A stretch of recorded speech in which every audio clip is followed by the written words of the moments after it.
Okay. What's up, guys? I need a sound check.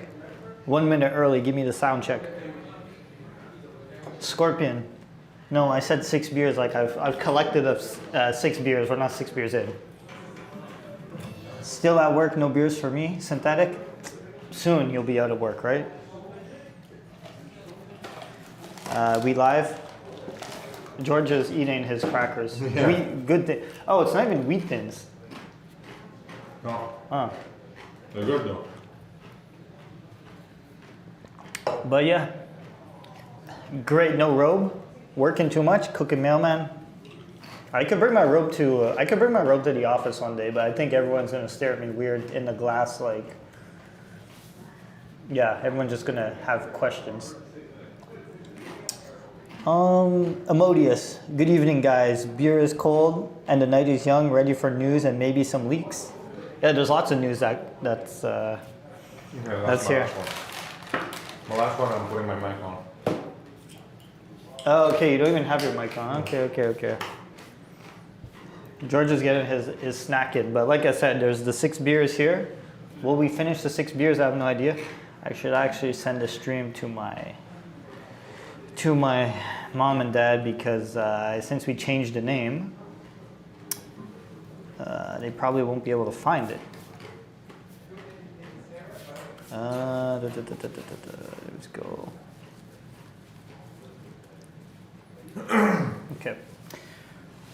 Okay, guys. Yeah. So now that it's 5:01, we're a minute into the stream. Yeah. Cookie party? I don't have cookies, but I do. he has crackers. We want to see the finished B30. We'll see that on Monday, I think. Next week. Yeah, we're expecting it like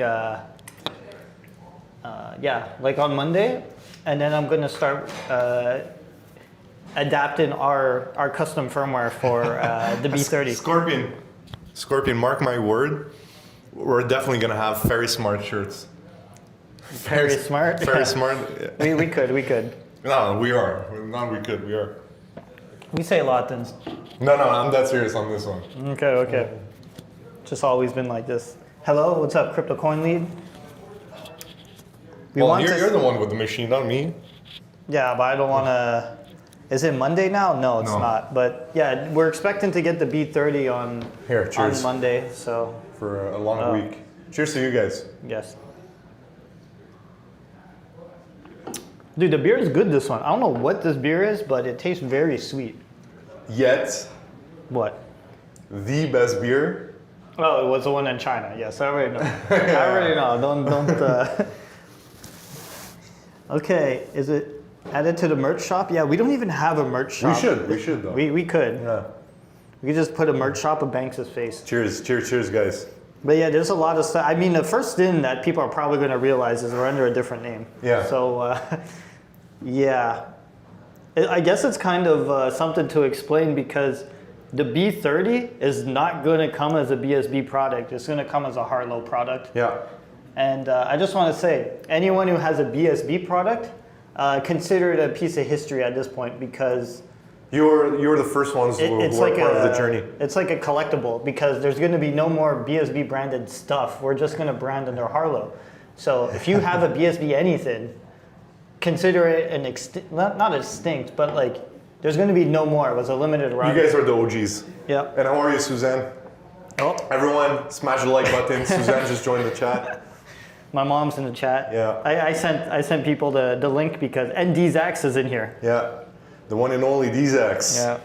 We should do a stream with him. We should. Yeah. I know. I don't want to leak where he is, but I know he's from here just from his accent. Yeah, he's not far away from us. He's not far from us. No. I could tell. Yes. You must catch us, Zax, before we fly back to China. I know you don't want to hear this, Suzanne, but that's. I'm going to go see her tomorrow. Oh yeah, that's good. I have to. I'll pay you a visit too, but JD. Yeah, we'll just both show up. But yeah, just to let people know what happened with the BSB brand.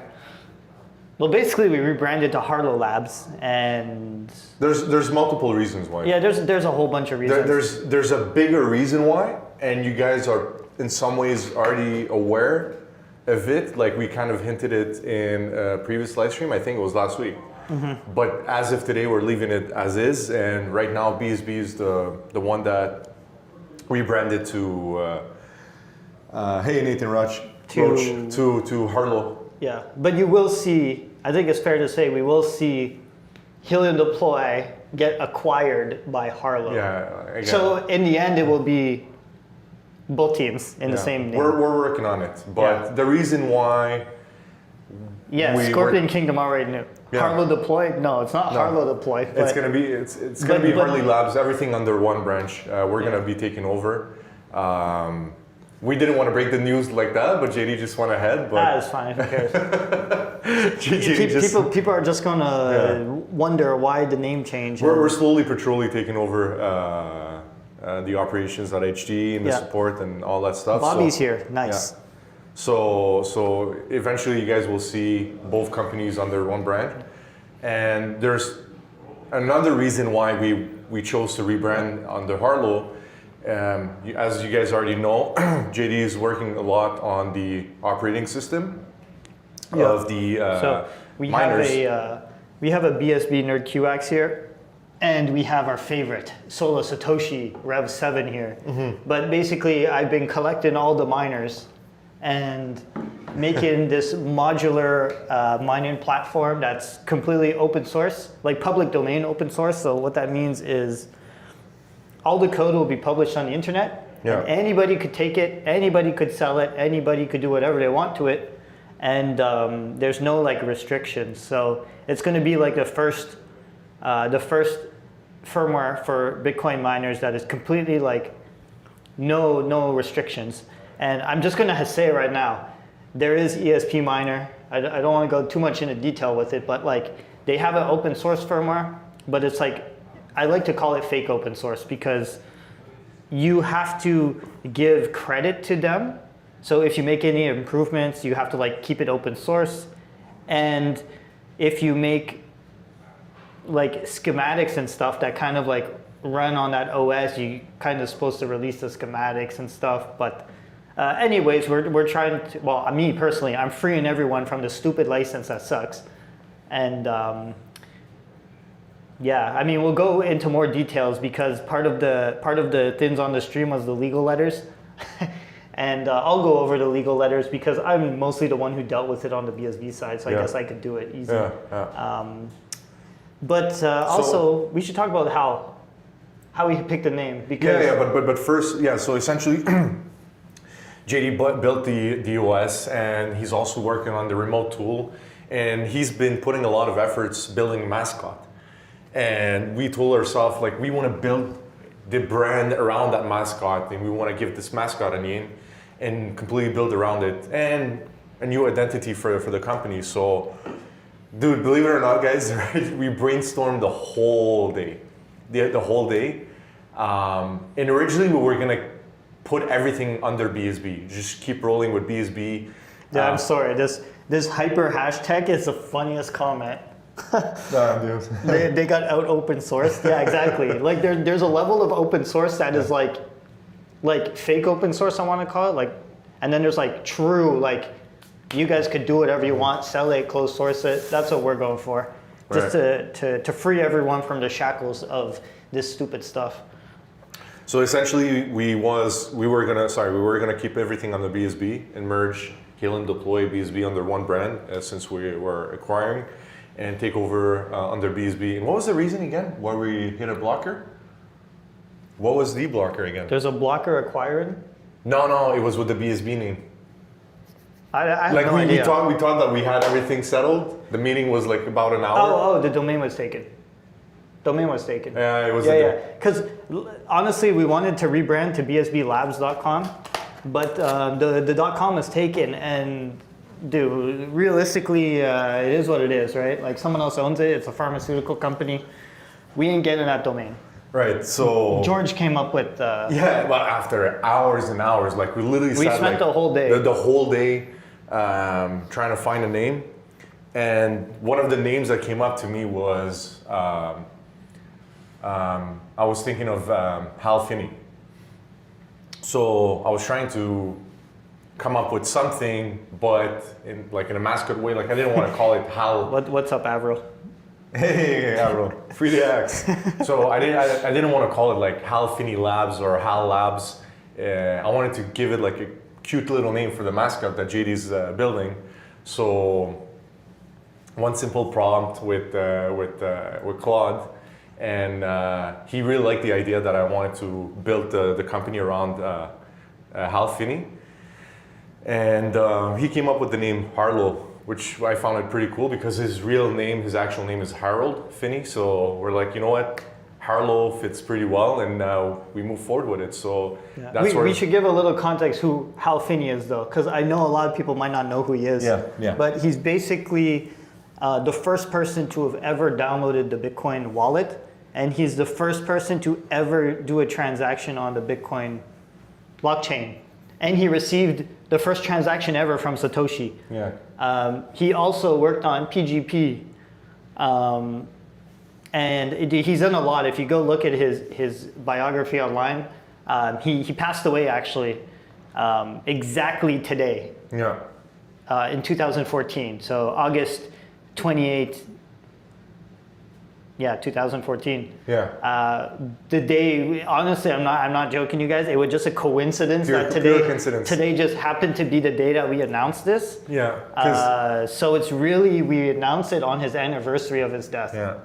And it's funny because, as JD was sharing earlier, like he came, we were all working in separate rooms. And the original idea was to merge everything under one brand, like the same day, so that we'd switch over BSB to Harlow the same day that Helium Deploy would switch over to Harlow as well and branch it into one name. But given that there's still stuff that HG is going through that will require more time, I still told JD, like, you know what, let's move forward. Let's just move forward with BSB, switching names to Harlow, and eventually, as the requirements, but as the merge is completed from HG side, then we will transition over to Harlow. But it was pure coincidence. Clean. It was pure coincidence. I told JD just move forward with. You know, he's not actually dead. What do you mean? No, he's technically not dead. He's actually in one of those programs where he's been frozen. So if they could get a cure in the future, they'll unfreeze him. Really? I'm not even joking. Okay, that's one part, to be honest with you, I wasn't aware. Yeah, so they froze him today. He's in like a cryogenic, whatever the thing's called, but he's frozen. You can see it on Wikipedia. He has been, if in the future there is some way to cure, he has something called ALS. I don't know exactly what it stands for, but he is sitting there just frozen in time. It's almost like a movie. Like, I don't even know if we could actually unfreeze people and they're still alive. I don't know how this works, but he is frozen. Technically, I guess dead, but anyways, that is how we have picked the name. He does have a very important catchphrase that I just want to say, that x.com, because I posted it on X. I always forget his catchphrase. It's something about like free software, which is very good. So he has a very famous quote saying, "If you want to change the world, don't protest, write code." And that's literally exactly what's going on right now with the ESP miner drama and the legal letters. Basically, just just make code that makes all the Bitcoin miners work and just release it completely free. And just, that's how you do a protest, I guess. Like, yeah. Guns blazing against ESP miner. But I think we should talk about ESP miner stuff just because that was a hot topic. Yeah. I could explain what happened. So basically, someone named Benjamin Wilson, which is the guy who runs Public Pool, and he's done a bunch of commits to ESP miner code. They sent us a legal letter, and the legal letter was, Ben was basically stating that he's done a bunch of commits for the ESP miner code, which is supposed to be open source, by the way. And the parts that he's committed is like the captive portal, the drivers for the ASIC. There's a bunch of lists that he put. I think they said like over 250 commits or something in the letter. And basically he's like, take down, because we have this product, right? the BSB nerd QX. He's like, release the source code to this. Okay, it's already open. You just flash the generic nerd QX firmware that comes with it. Like there's nothing really for us to release. And like even the schematics, it doesn't even matter because we didn't change the hardware. We only put like 3D printed parts to improve the coolant, and yeah, it's not actually the hardware. Anyways, long story short. Long story short. Short. The easiest way to deal with a nuisance like this was, look, I just told their lawyer, I'm like, look, I just deleted all the anything related to ESP miner, which is a BitAx, an Octax, and a Nerd QX off the BSB website, because I don't really want to spend time posting links back to their GitHubs that will help them gain a bigger presence. Like it makes no sense why we would do this. So I basically removed all the stuff and I left the BSB B30 because the BSB B30 is not based off of ESP miner. They actually said in the letter they even want the schematics and source code to the BSB B30, and I'm like, whoa, like that's where I draw the line. Like, come on, you guys are actually stupid to say that the BSB B30 doesn't even any way look similar to a BitAx or an Octax or anything like this. Like, how can you guys even assume it's taken from your stuff? Anyways, I emailed the lawyer. I'm like, look, I took everything down but that, and I'm not going to share the code because it's not based off of this. And their lawyer came back to us and literally said, okay, the case is closed. like that was it. They gave up. So I was like, okay, perfect. So that kind of went on behind the scenes. I do know, like, I can't speak on behalf of everyone, but like I do know that the same letter has been sent to lots of vendors. A lot. And that's the reason why you have seen a big push of the hammer miners, because a lot of the vendors just don't want to deal with this stupid stuff with the fake open source. Like there's no point to waste our time. Like, well, why would anyone deal with that? And so it's encouraging me even more to make the open source firmware that really works on all the miners. So I think that's kind of the legal thing. Yeah. Yeah, and anyway, their legal team have stopped. They said it's done, and at least the lawyer was cool. yeah, like at least the lawyer was cool. Like honestly, I spoke to the lawyer like an idiot. I'm just like he sent me all this professional. I don't think you even saw the messages I sent to him. I didn't even bother. But he's like, he sent me a big list of demands, and I'm like, yeah, can you just tell me simply what you want? And then he's like, oh yeah, just update all the pages to have links and blah blah blah. And I'm like, I replied to him, I'm like, I did it even better. I just deleted everything. Also, we had a link to a firmware flash-in page on our website, which was a GitHub link to ESP miner. Mm-hmm. And somehow they're like, that's in violation. I'm like, whatever, let's just delete it. Who cares? The website's going to be changed anyways. It doesn't even matter at this point. But yeah, we should talk about the Blake stuff. Well, Avril is saying from Altair, they received the letter as well. And there's many other guys as well who received the letters. Yeah, our letter, so Altair is saying he got a letter. Yeah, but BHD got one, BSB got one, Altair, and there's a lot of other guys who received the letter as well. So the idea is to eliminate every like they want to eliminate the competition in the market. Like they, look, I'm not going to take away that they might. We don't like them. They don't like us. You know what? Tell the truth. So hold on. I'll tell you the truth. We're people are taking money away from them. Yeah. So hold on. So I'll be very honest here.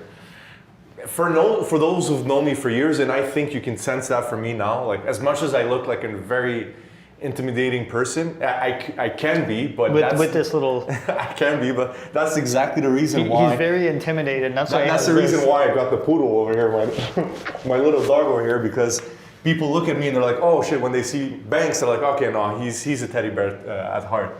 So I could be, but I choose not to be. I'm very pacifist as a person. I don't look for trouble. I hate drama. I hate, like there's no point in life.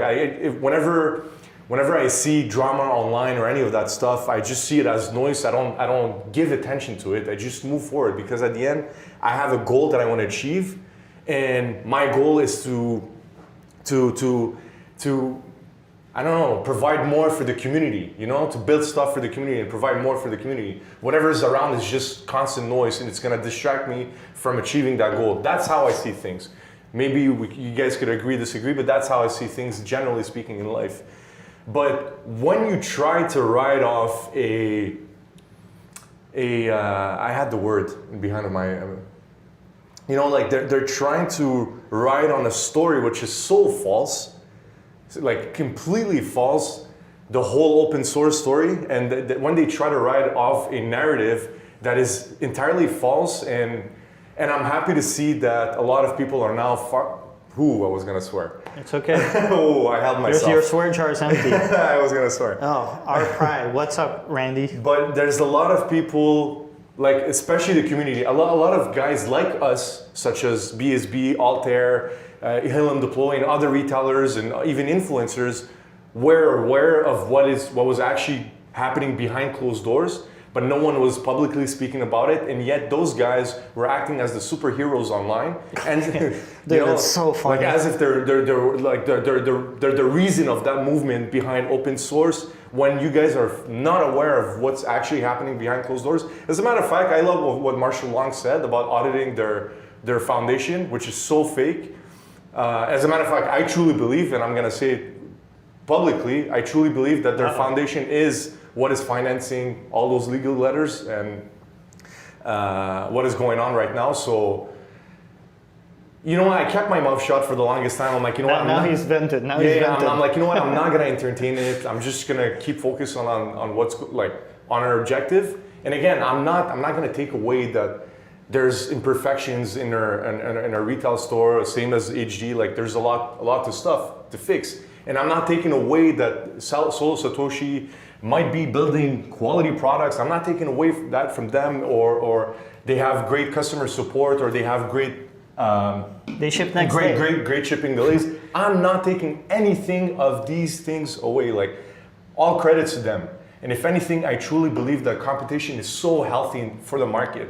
So I never intended to see my competitor as my enemy. It was never the case at all. Like I said, I truly believe, and I will say it again, that competition is super healthy for the market. And if anything, the ones who benefit the most is the community, because it forces us to constantly innovate and not feel comfortable where we stand. Oh, you know what? We're the only ones. What is it? Oh, he wants chocolate. We're like, because if we're the only ones in a market and like it's very monopolistic, well, we could just sit on our chairs and be like, you know what? Whether our customer service is good or bad, who cares? We're the only place where people could buy from. That's such a bad mentality. But if anything, when you've got competitors, it forces you to innovate and improve your customer support, your logistics, your OS, the products that you're selling. So it forces everyone to innovate. So it benefits the entire community.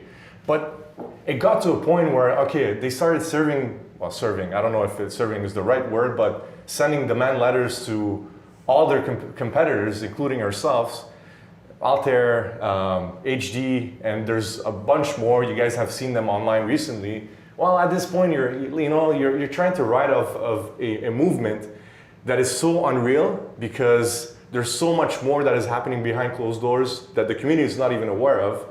And yet you expect your competitors to keep their mouth shut when you're like sending them demand letters. I think you guys are very lucky they sent a letter to BSB. Yeah. So had they not sent us a letter, I personally wouldn't have done all. Like I posted it. I'm the one who's talking about it. Yeah. Because I really don't care. Like it's like. So that's. But there is like a history to this. Like I understand why you're frustrated, because ESP Miner Scott kind of like was the first one to kind of reverse how the BM13, whatever the first one was, right? Mm-hmm. The chips worked. And, the first ones who would build the miners, I get it. I completely understand how it took a lot of time back in the day to become the first to do all this. And, they made a lot of progress in the open source space. It's just, now it's really just, I don't feel like it's about community anymore. It's literally, it's a money thing now. Mm-hmm. So yeah, it's just, anytime people are trying new things, like I'm telling you, for people to just accuse The thing that got to me was the BSB B30 was not released. It was not even in people's hands, and it's already accused of stealing code. Like, I was like, come on, dude, how pathetic can this get? Like, you can't do that. Like, what do you mean? You have these baseless accusations. And the funniest is that, the funniest is that they whenever BSB or HG is posting, or Altair is posting, or any other retail store that is competing directly with them is posting, they're always there like talking trash and sending garbage gifts that make no sense. My favorite is Hunter. He posts like a little dumpster that like always throw in the computer. I always crack up. They're always so loud, and yet we're not. We chose to never entertain back or like reply to their messages. And the day that JD chooses to reply to one of their posts because they're finally no. I think Solo Satoshi then blocked me, by the way, and all of our accounts. Yeah. I think because, let me explain. They're so for open source. They're die by open source, and they start selling a heat bit, which is closed source. And I'm like, dude, are you gonna ask for like the source code? Blocked. It's like it doesn't. You can't have it both ways. Like they're selling a closed source product, but they're preaching open source is the only way. Like, make up your mind. Pick a side. You can't pick both sides. You got to pick one. So I literally don't understand. And then they block you because they're just babies. We haven't blocked anyone. Yeah, we haven't blocked anyone. If anything, I'm gonna say publicly, and I'm so happy that you're a fan of ours, Hunter. But Hunter follows our X account, and I'm not there to block him, dude. If you wanna shit talk, go for it. It's fun. Like no. Like, dude, like if you wanna follow us, we're cool. We're like, again, we're being very transparent about anything. It's just that, No, he was not the first. Scott was not the first. Well, Kanan was Kanan is the pioneer for building the first ASIC miner mining Bitcoin. Point simple. But what JD meant on I'm talking about like the open source movement. Yeah. Yeah, but I do think what's causing this problem now. Give me another beer. Give me another beer. There you go. But I really do think what's causing this problem now is there's a lot of vendors like Helium Deploy. There's just a lot of people who are selling nerd access, bit access, oct access, all this stuff based off the code, and I think it would just taken away from their sales. I do think like the only thing that matters in the end to a lot of these things is money, and if you start taking away their money, they start going like they panic, right? And I just think it's been impacting sales probably, and what better way to scare people than to send demand letters? And and I just want to address something. Hammer's been exposed. I've seen the post. I've seen the GitHub repo already. Let's just be honest here. Hammer Miner kind of used their code from some guy named Chengdu or something that was based off of ESP Miner, and he didn't realize. So Hammer kind of got involved in the middle. From what we understand, like we don't have the source code to ThorOS, but from what we understand, the Hammer guys have told us the ThorOS is not based off of any of that stuff. Can I prove it? No. But what I can prove is once I release our open source platform, at least that will be able to run on all the Hammer miners. So, if something bad, like if Hammer does get caught up in this again for some reason, at least you have our OS, which will be called Harlow OS, and it's going to be able to run on all the miners. So I'm just like trying to cover everybody's bases here because I'm very tired of this nothing. Yeah. Like this is big nothing fest that's going on right now. Cheers, guys. And no, it's not these X. It's not Paps. I can't stand Paps. Even though I've drank it, it's pretty cool. But no, it's not. It's not Paps. But yeah, someone get this man beat stats. I don't know what that is. Oh, beers. Yeah. Stat. Okay. But yeah, that's the whole story, dude. Like the whole market could have been. Yeah. Basically, everyone got demand letters. That's why, like, just look at the market because everyone's a baby to talk about it. Yeah. All the vendors have started pushing Hammer. There's a reason. It's because Hammer is not supposed to be based off of this code. So that's it. Yeah. Yeah. And honestly, now that I understand what's happening, because I think they're trying to really clamp down and keep the BitX trademark for themselves because they have a trademark on BitX, which is... Yeah, and BitX.d, I know BitX.du, like the Dutch one. They have a trademark, but I think it's different people. Yeah, they're not related. Yeah, if anything, yeah. they got sued as well. Yeah. They got a demand letter. So and they went very public about it too. Yeah, I think what's going on is they want to keep the BitX kind of like trademark for themselves to promote that kind of like brand. But like, dude, you started as open source. Don't try and close it now. Like they're literally going closed source, trying to make no one sell this shit. It's a stupid approach. Honestly, it's not going to work. There's too many manufacturers out there, and I feel like, I honestly feel like it's almost everyone against them at this point. Like all the vendors are salty now because of this. Yeah. That's what I'm saying. Like things could have remained like very peaceful.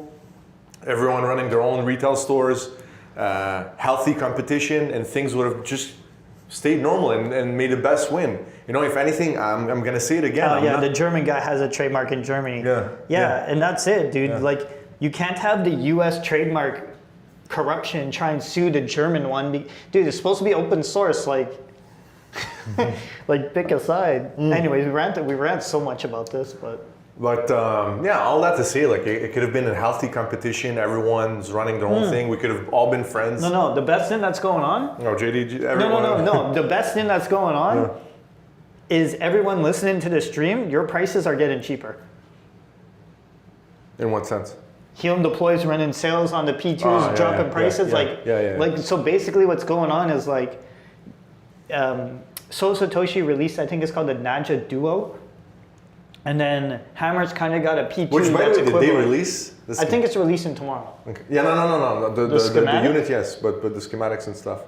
I mean, they have to tomorrow, right? Yeah. I hope so. Let's see. They're, if not, I'm having a couple of beers next stream. they have to. But really, what's happening? I don't know if the consumer. I don't know if you guys like realize this as consumers, but the manufacturers are taking blows back. Like everyone's kind of competing to kind of push away the BitX stuff, right? So the prices are getting lower very fast. Like I think there's the BS1 from Bitfortune, which is like $229. There's going to be a BS2, which is 10 terahash for a very affordable price. And Bitfortune also has a BS4, which is 22 terahash coming. There's a lot of units coming that are really good prices, and dude, it's literally just driving the price. Like we're literally just driving the price of these units down. So, yeah.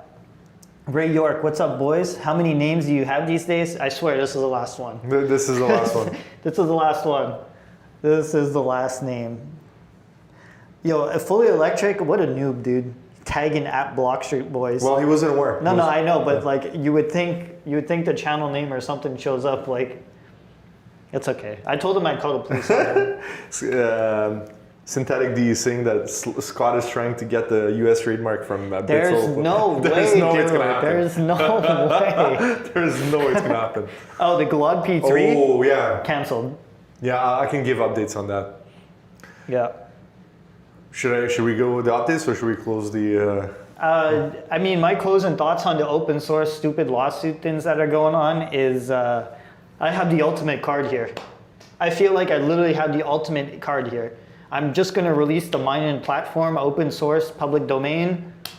Case is closed. There's no beating that. Like unless Scott and them decide to public domain their code, they'll never be truly open source. Like it's just how it is. There's one that's like public domain is true freedom. You can do whatever you want with it. And one of them, you're bound to these stupid legal letters. So the time's coming. So, and honestly, I really don't care because they are very aggressive and rude to people on these posts. And like I even saw like Marshall made like a PR for the Blake stuff and they fucking closed it and made a stupid comment. I'm like, dude, what is this? Mm-hmm. People actually support this like bad. This is not good. Yeah. So I'm with you. I'm with you, Happy Panda. So here's the thing. 2 days ago, I think it was 2 days ago, I stayed up very late nights. I miss China, I have to say. I can't keep doing those late night calls until 4 to 6 in the morning. When versus in China, I just... Dude, I was up till 5 last night. Yeah. in the morning Yeah. working on the OS. I slept for a little bit. Yeah.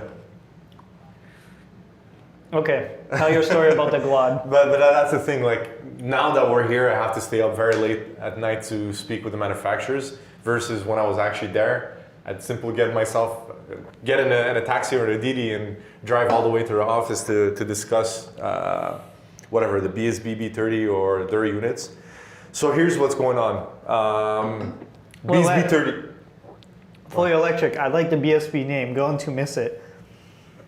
Yeah, Everybody who. So we technically still have the BSB name, and like the company still kind of exists. But yeah. what I said at the beginning of the stream, everybody who has a BSB product, consider it a piece of history, because there won't be more. So if you really supported us in the beginning and you have a BSB something, it's just going to be one of those things that, you know, you could say you were there from the start when they were named BSB. So back to the Glod. hyper hashtag tech. Sorry, I want to further discuss on that. Yes. But first, let's be fair with Happy Panda. He was asking about the Glod P3. So 2 days ago, I was on a phone call with the Hammers team. So they were giving me updates on the BSB B30. Sorry about that, which is going to be called Harlow B30. And for those who missed the beginning of the stream, we shared that we are receiving the Harlow B30 next week. So we'll be recording another video, and they've shared these specs on it so far from the first prototype that you guys have already seen. Actually, I can share the specs. Let me get my iPad. Give me a second. And let me just answer DZAX. Are you still controlling the old X handle of BSB miners? Because if you click it, it leads to a page with 0 followers. Yes. Come on. Of course I reserved the name. The only reason I reserved the name is because I thought there's going to be foul play from people who would just like reserve the name and start posting stupid stuff. So I got you. YouTube, we literally don't care. But the X account, I have the old name, so it's good. We're talking public about it on the stream. But yeah, bro, everyone's mocking them. It's a really good question you asked there, DZAX, because it was the first thing that crossed into my mind when we're about to change the name. I'm like, look, it frees up the name, and then it could lead to stupid stuff. And should I close the door? No, I'll close it. Bring Banks in there. Banks, come here. Come here, Banks.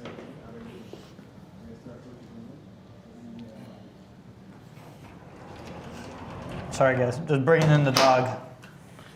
Yeah, on the other side, AG was talking about the law. Well, it's not a lawsuit, dude. It's a legal demand letter. Oh. And I shared with them that we're speaking publicly about it online. Dude, it's funny. I don't know what I should say, but BSB got the lawsuit. It's not a lawsuit. It's illegal. Well, like the demand letter that will turn into a lawsuit a week ago, and I replied like right away, like, what do you want? Just tell me what you want. And like I said, it was easier for me just to delete everything than whatever. I just deleted everything. All right. Yeah, HD's in its own little different place though. All right, so. Are you Harlow Labs now? Yes.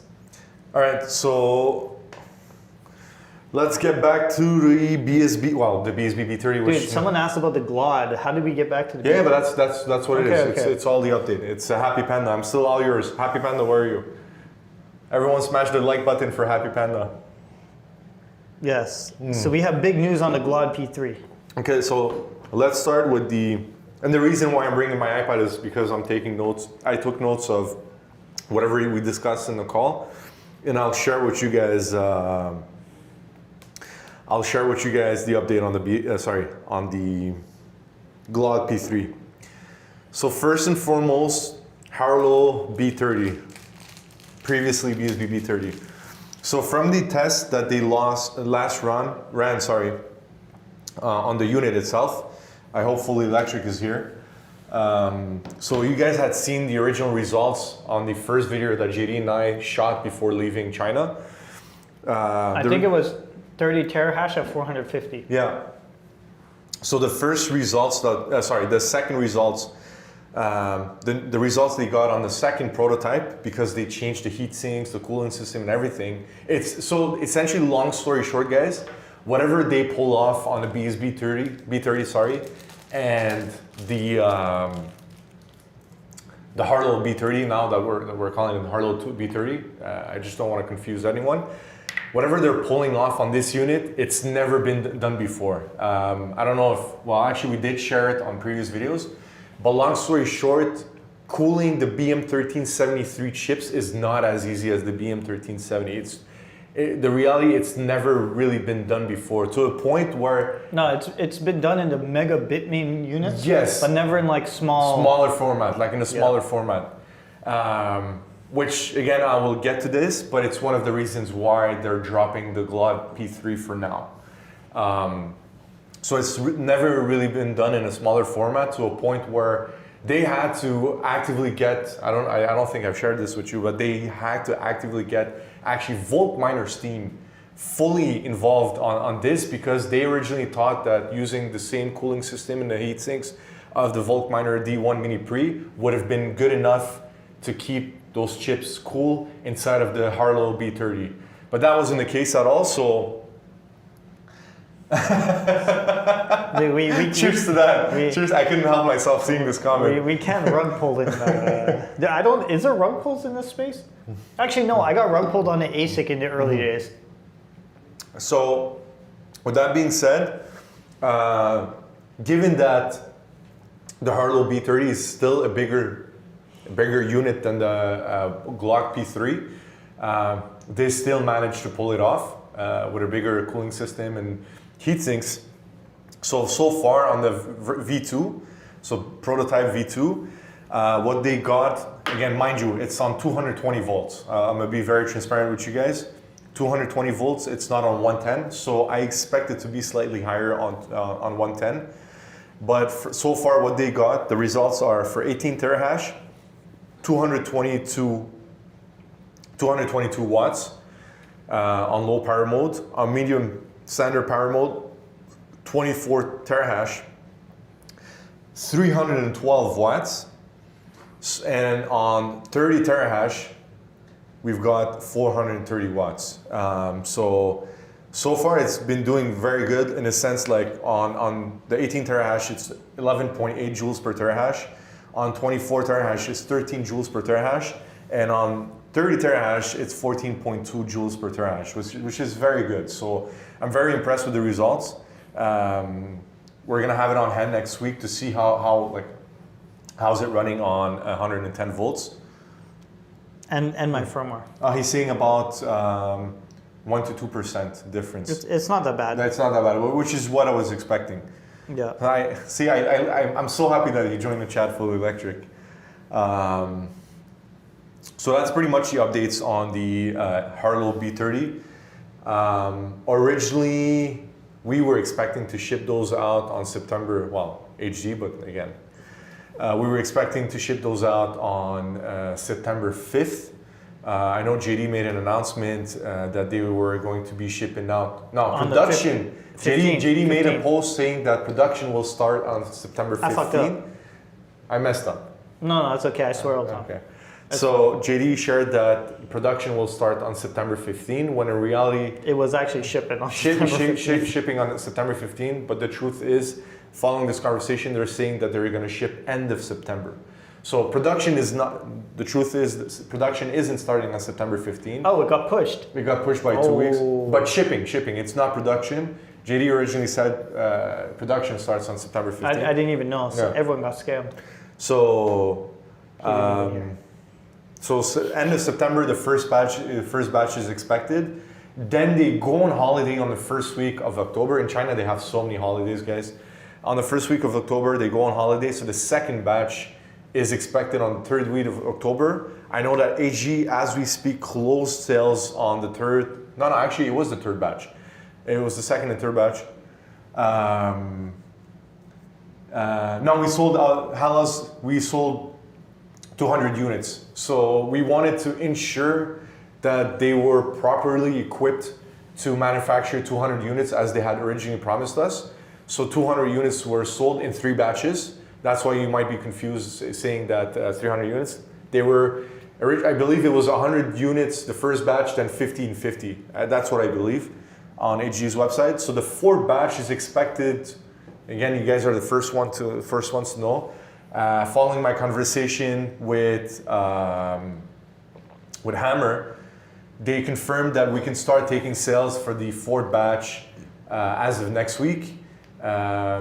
And this batch is expected to ship out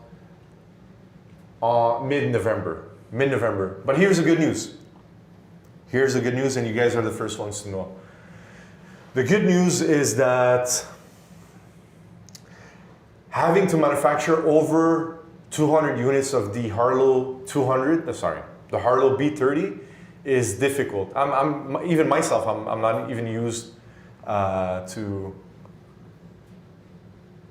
Okay, that's Claude that's pinging me. No, I'm not sure fully electric, but I'm pretty sure it was 100 units 50-50. If as far as I know. Well, we'll have to ask. Yeah. As far as I know, it was 100 units 50-50. As far as I know. But with that being said, so here's the friction in some way, like the complications. For them to manufacture over 200 units per month of the Harlow Harlow B30 is difficult, given the limitation on these BM1373 chips. So given that limitation, and especially that now we're seeing that the price of Bitcoin is on the rise, and hopefully it keeps going up. The downside of that is that as Bitcoin goes up, the price of those components become more expensive, which I'll have to share with you. I have the billing material. But with that being said, manufacturing more than 200 units of the Harlow B30 is complex, and unfortunately we're not unable. We would love to have 500 units per month, because that's the number that we normally aim. But given the limitations on the BM1373, it's difficult. It's very difficult for them to pull 500 units per month. So they're gonna stick to 200 units per month. But the good news is the hybrid. The hybrid unit. The hybrid unit will allow us to manufacture more units, given that it's only using one hash board of the BM1373, while the second hash board will be fully dedicated for script mining. And script chips, let me just tell you that there's an abundance of them, especially that they work very closely with Vault Miner, who's very good at, they've got their own chips on script miners, so the limitation is not there for the hybrid unit. So yeah, the normal unit uses 6 chips. The hybrid will use 3. 3 chips. So you could technically like double the production, because correct. It's using half the chips. So correct. If that makes sense to you guys. So the hybrid unit is actually easier for them to manufacture on every aspect. Like they won't run into complications for them having to manufacture a SHA-256 miner in the in the form factor of the D1 Mini Pre was that there was a lot of learning curve behind it.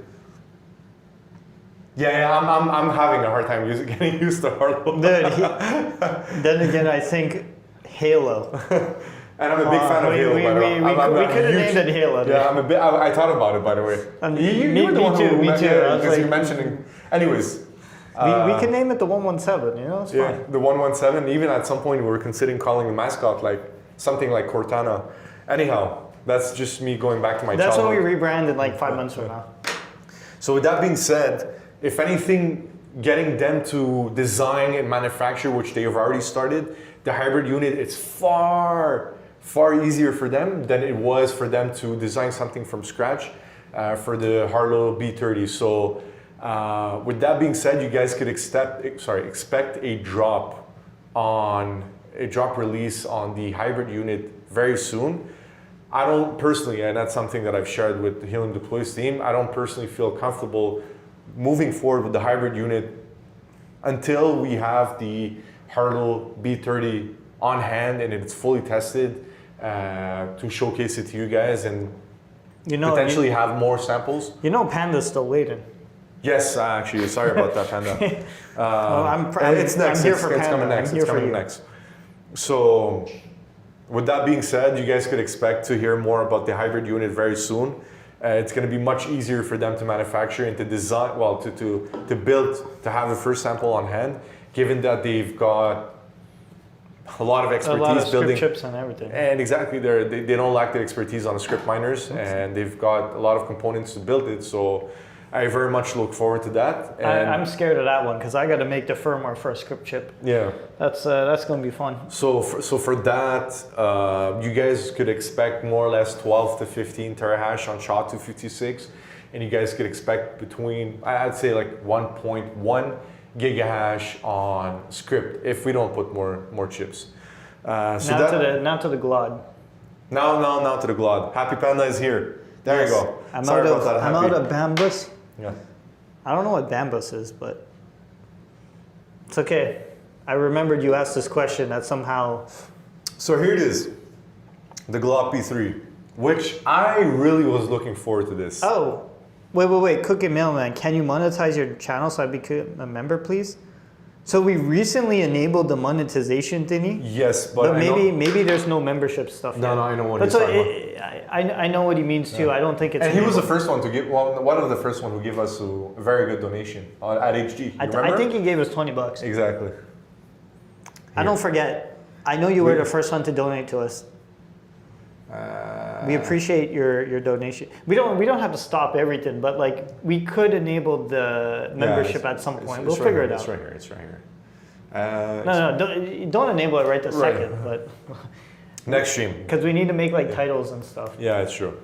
But we'll enable it. Well, we'll enable it. Thank you so much, Cookie Mailman. So yeah, Happy Panda. I know you've been waiting for this for so long.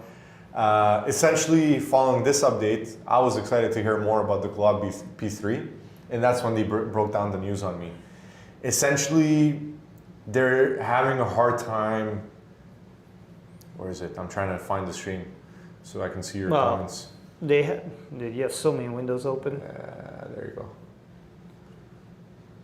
You could say it. I already know the answer too, but So essentially, they were able to pull it off on the Harlow B30, given that it's a bigger form factor than the P3. But on the P3, they're having a hard time with heat dissipation in such a small design form factor. They've been trying everything, and on paper they gave up, but the truth is they're still trying something in the background, but for now, it can't be done. yeah, for now it can be done. I know there are people who have ordered those units, so maybe he's one of those people. Maybe, but they were very little in a sense where I know for a fact HG didn't put much marketing efforts there until they got more clarity from Hammer, and we got more clarity. So essentially, their idea was with the P3 was to build something similar to compete with the Nano 3S, but on the newer chip. Yeah. And I was really looking forward to this. Me too. As a matter of fact, I know I can speak for myself. So we shouldn't order, dude. You can't. There's no way the order page is still up on HD, is it? I don't know. Don't order it because it can't be made. No, it's don't order it. I'll make sure that they remove it off their website. Oh, Scorpion King, you pulled it out of my mouth. So you're pretty quick. So essentially, they wanted to build something in the same format as the Nano 3S, but given that the Nano 3S uses I wouldn't call it a cheaper chip, but It's a different chip. It's their own chip. It's a different chip. So given that it's a different chip, What? device? What? No, it's fine. Okay, Unless the device just overheated on us. that's what I saw. Is that what it said? I don't want to touch it. Yeah, don't touch it. It's still live. Guys, you hear us still? Yeah, it's still live. It's still live. Okay. So You're talking too much. So It with that being overheated. said, spreading some heat. But with that being said, like I said, they were trying to build something the same format as the Nano 3S, but the Nano 3S was able to pull it off because it's a cheaper chip. Okay, I gotta take this. Yeah, same here, but you go first. One at a time. Yeah, it's a cheaper chip, so they're able to put more. They're able to spread more chips on that PCB board. Given that there's more chips on a PCB board, it's more consistent with the heat dissipation. So they're able to pull it off. Now, if they want to do the same thing with the P3, given that it's only 6 chips. Is it? No, 3 chips, sorry. It's only 3 chips on a bigger PCB board. They'd have to put a bigger cooling system, similar as the Harlow B30, which they really can't because then it won't, first of all, it won't fit in that format. Secondly, it will make a lot of noise. So they weren't able to pull it off, which the Nano 3S was very successful at keeping it very quiet, keeping it at a very affordable price. And yeah, they weren't able to pull it off. So the alternative was they do run much hotter fully electric, but there's a lot more chip. So for them to get the same amount of hashing power on the, if obviously the P3 was getting far more, but it requires far less chips with the BM1373. I'm not saying they're cheap. In a sense, I'm just comparing them in terms of hash power. You're obviously able to get a lot more with the BM1373 than with ASIC, Canon's chips. So given that they're spread evenly on the PCB board, and again, I'm no engineer, but from what I understood is that given that there's less power per chips on the Canon chips, they can run hot, but they're running hot evenly on the PCB board, versus the P3, it's not running evenly on the PCB board, so that's where they're having a hard time with. And again, full transparency, I'm no engineer, but that's what I understood from these guys. So their idea now is to hold off the P3 on the BM1373 chip, pushing 12 terahashes, and instead build it on BM1370 chips, as Scorpion Kingdom mentioned, but instead of pushing 12 terahashes, it'll push 8 to 10 terahashes using 6 BM1370 chips, BM1370 chips instead of 1373. I missed it. They're going to replace it with the 1370s? That's what they're... But maybe replace... We should talk to them. Maybe put like half Doge and half... That's a good just idea. something different. That should be Harlow. That should be Harlow. A Harlow P3. A Harlow P3. So it's a mini version of the B30, but like half and half. Something different at least. But that's their issue. If you need to run to the washroom, yeah, I'm gonna. Feel free. Yeah, actually, I'll need a card. But essentially, that's their. I have a.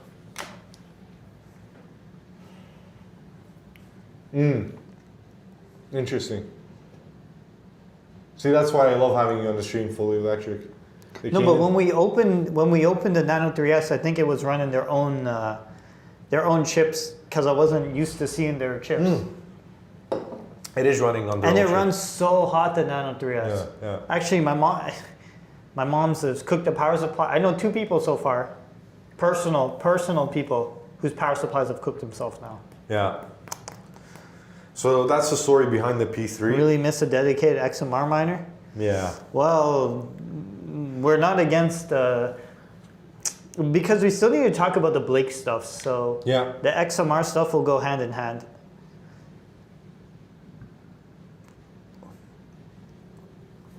HLB30, I don't know. We'll figure it out. I'm gonna go take a leak, but you can. Yeah, it's okay. I got it.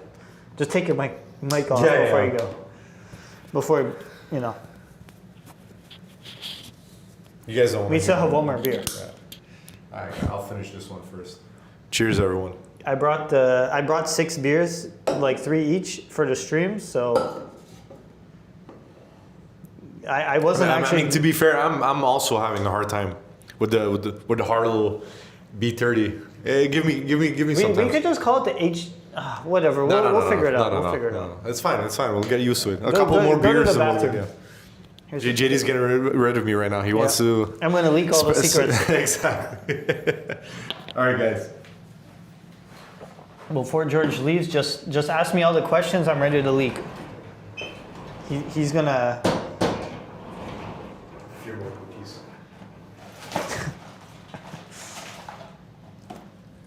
Okay, JD, I like the BSB name. It was a very cool name. I mean, I like the BSB name too, but yeah, it's just. Anyways, guys, ask me all the secret questions you want to know, because I will leak everything. So, what do you want to know? No one's here to stop me. I don't sign any NDAs. I don't care. 6 beers, 10 minutes later. 6 beers, last 10 minutes here up north. I mean, are you hired in Montreal? I mean, you must be hired in Quebec City. I hear the French accent in your videos, so very heavy Quebecois accent. Come on, guys, secrets. Ask me. George ain't here to stop me. JD, so are we going 100% CCO with the OS? Yeah, I'm literally, like, we discussed it internally.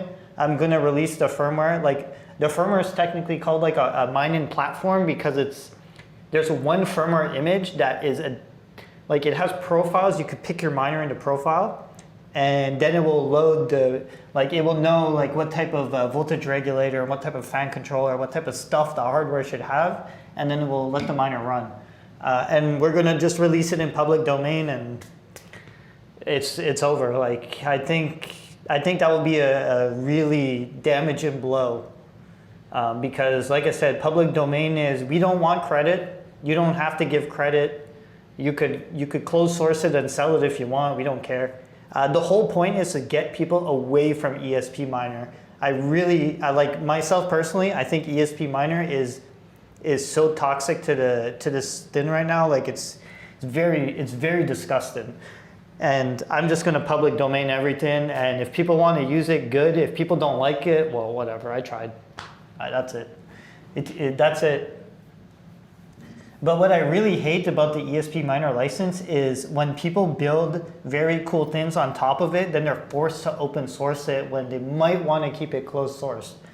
And it really stops people from innovating. I don't care if you built the foundation. Like, that's why I want to recreate the foundation, bare bones. So there's 2 versions of the firmware I'm going to release. There's a core version, which is super bare bones, just enough to make the miner function. So you could build all the web functionalities and like the captive portal, all that type of stuff on top of it. And then there's going to be like a more consumer-friendly version that has like an interface. So there's super bare bones, super consumer-friendly. So you could pick either one and you could build on top of them. Damn, you took a piss that fast, I didn't even get time to leak.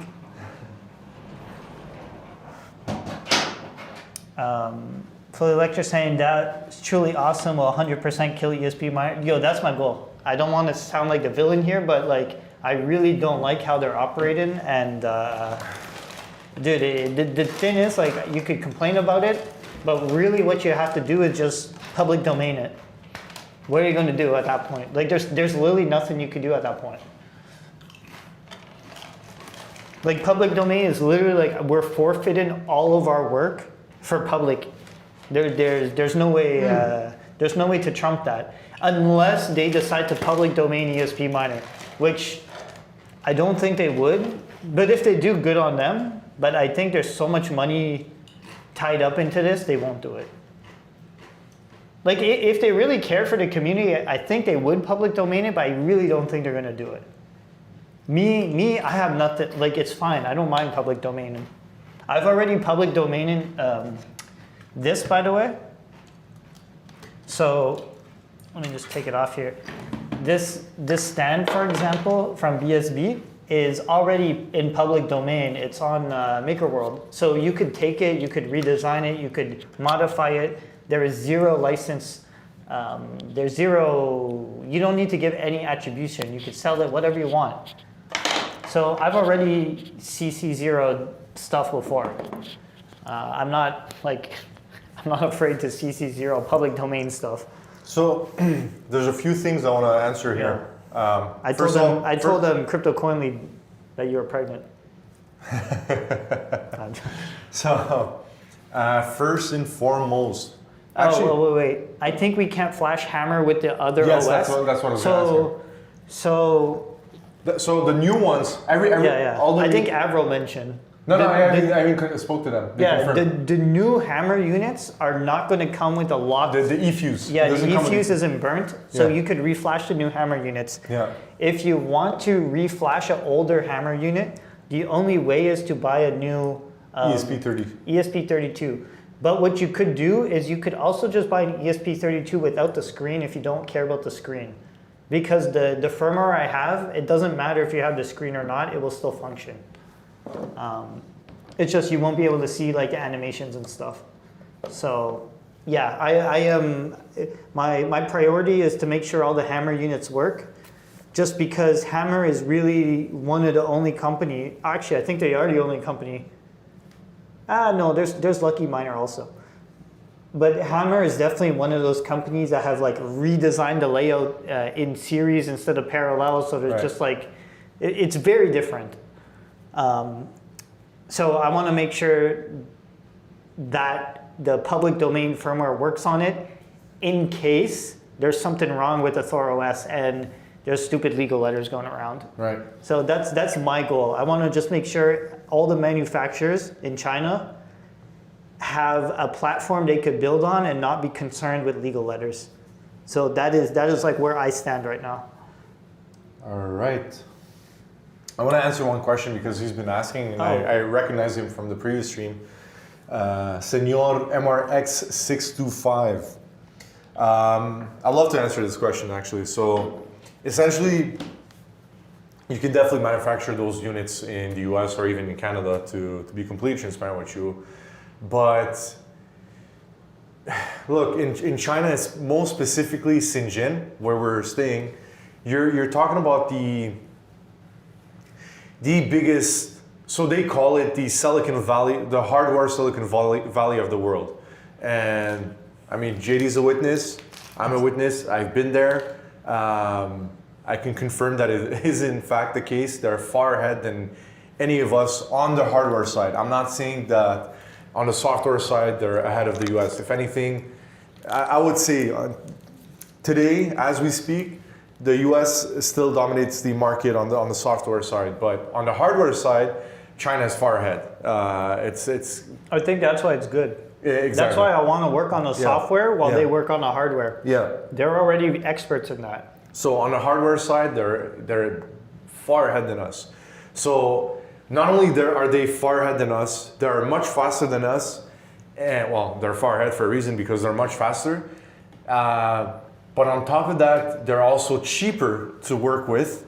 And additionally, all the components on these units are much closer to them than they are to us here in the US or in Canada. No, I mean, they're all made in China. Besides the chips that are made in Taiwan. Of course. So everything that you want to source is actually there. So why in the world, like from a business perspective and a financial perspective, why in the world would you want to bring everything here and manufacture everything here? I mean, besides there's marketing. Yeah, made in America. Yeah, it's like when I say, I used to sell jewelry made in Canada. Yeah. Yeah. Just because it was because I said it was made in Canada, it was all of a sudden worth more. It's literally just a marketing tactic. So here's the answer to this, Halas, and I would love to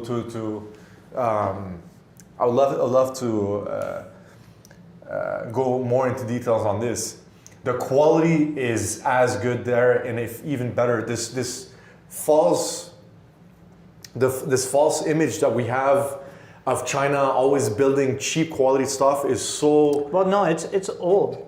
it's very, first of all, it's old and it's so untrue. Like whatever we used to know of China 20 years ago, 10 to 20 years ago is not where China stands today, which again is the reason why this city, specifically Shenzhen, grew in the last 40 years so fast that it is much bigger than a lot of our own cities here in North America.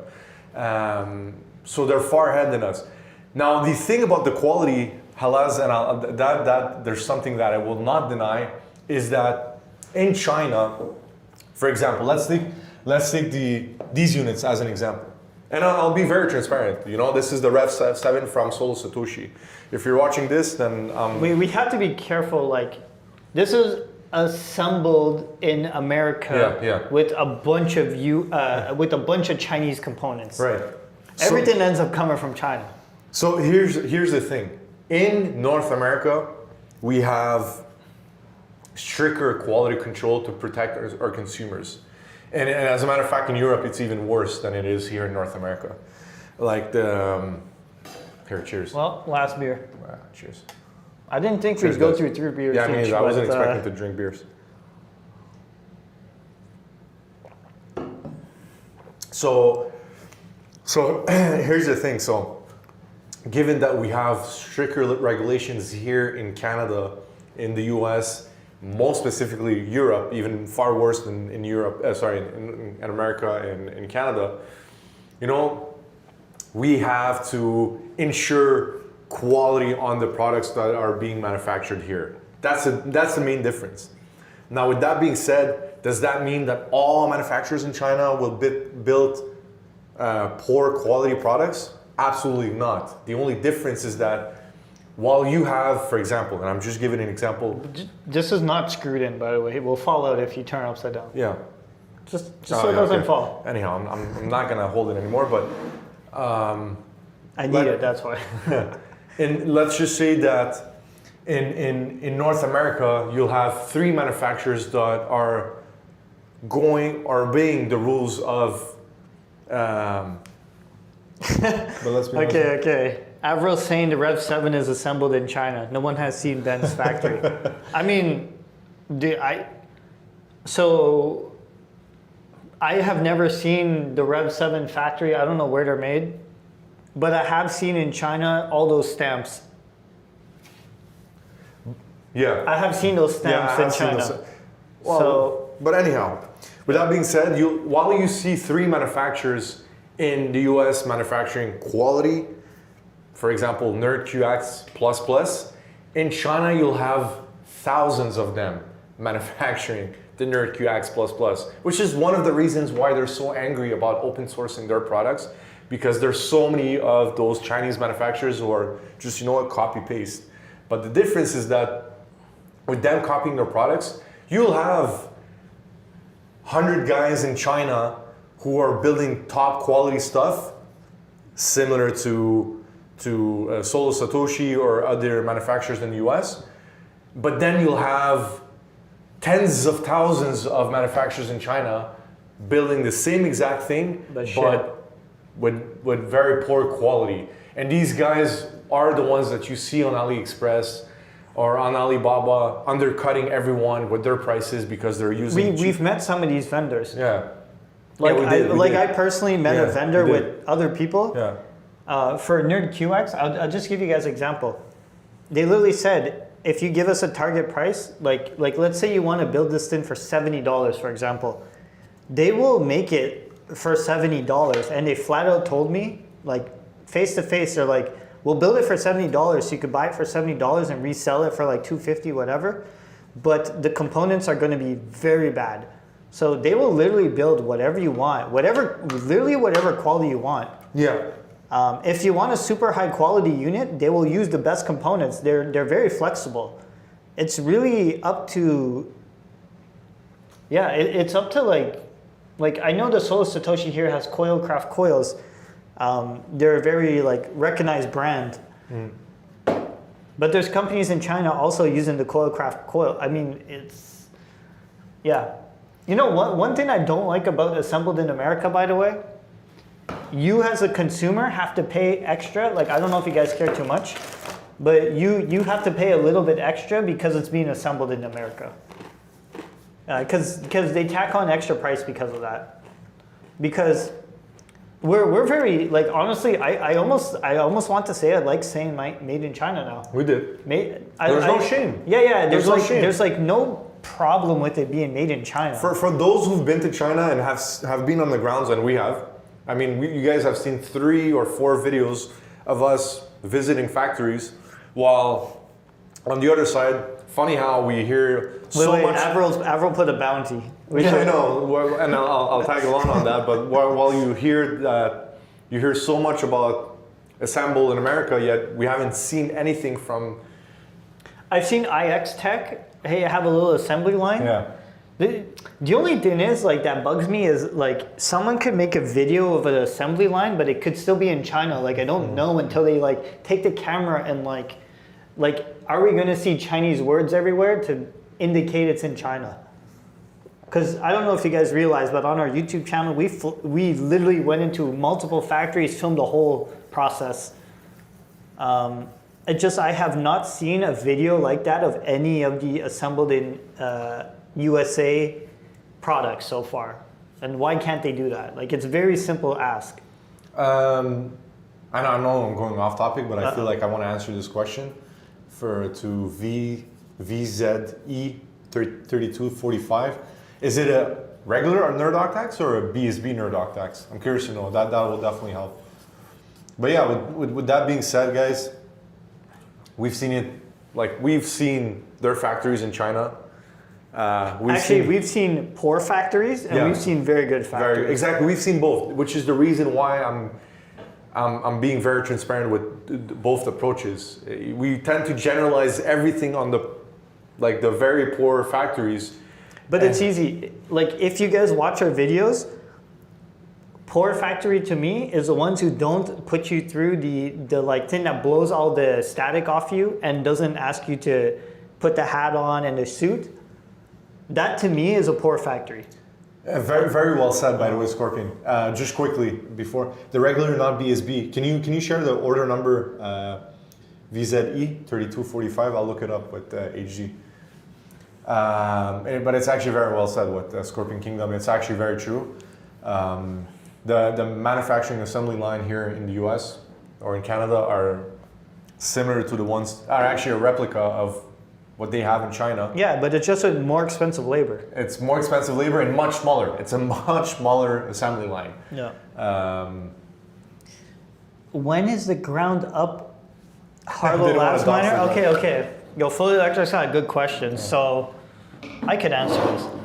We are like actively working with engineers to design our own units from the ground up. So, you know, the B30, for example, is like kind of with collaboration of Hammer and Volk, right? Yeah.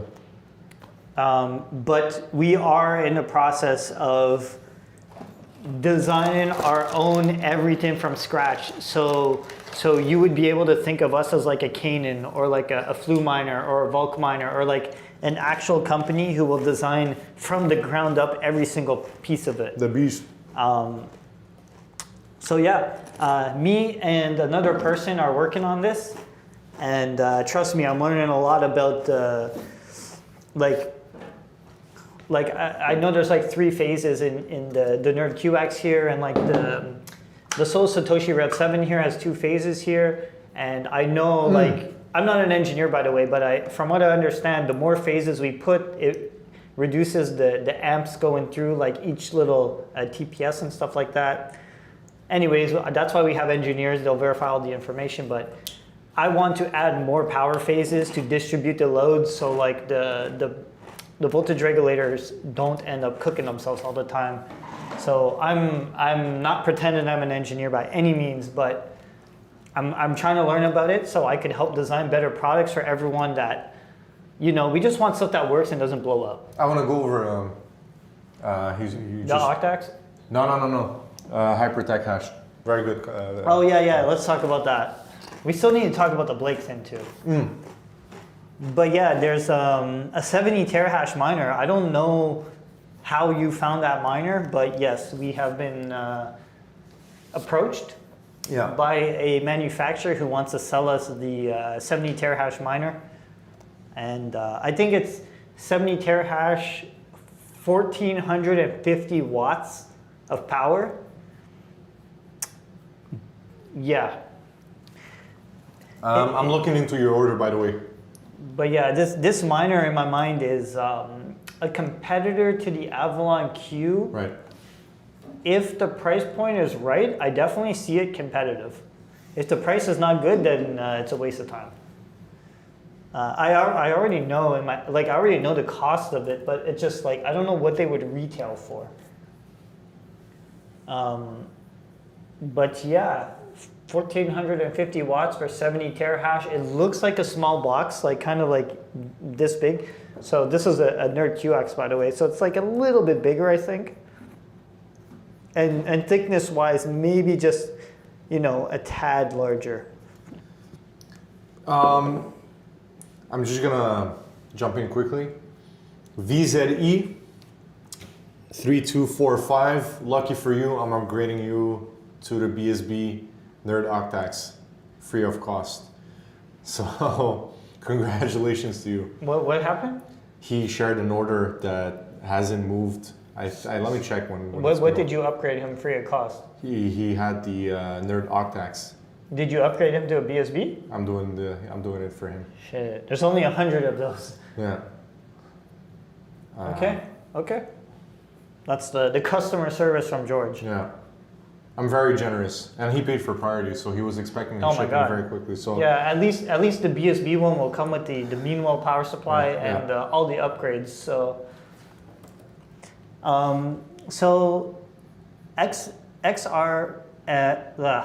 MRX is asking, do you guys have any new ideas for building new miners?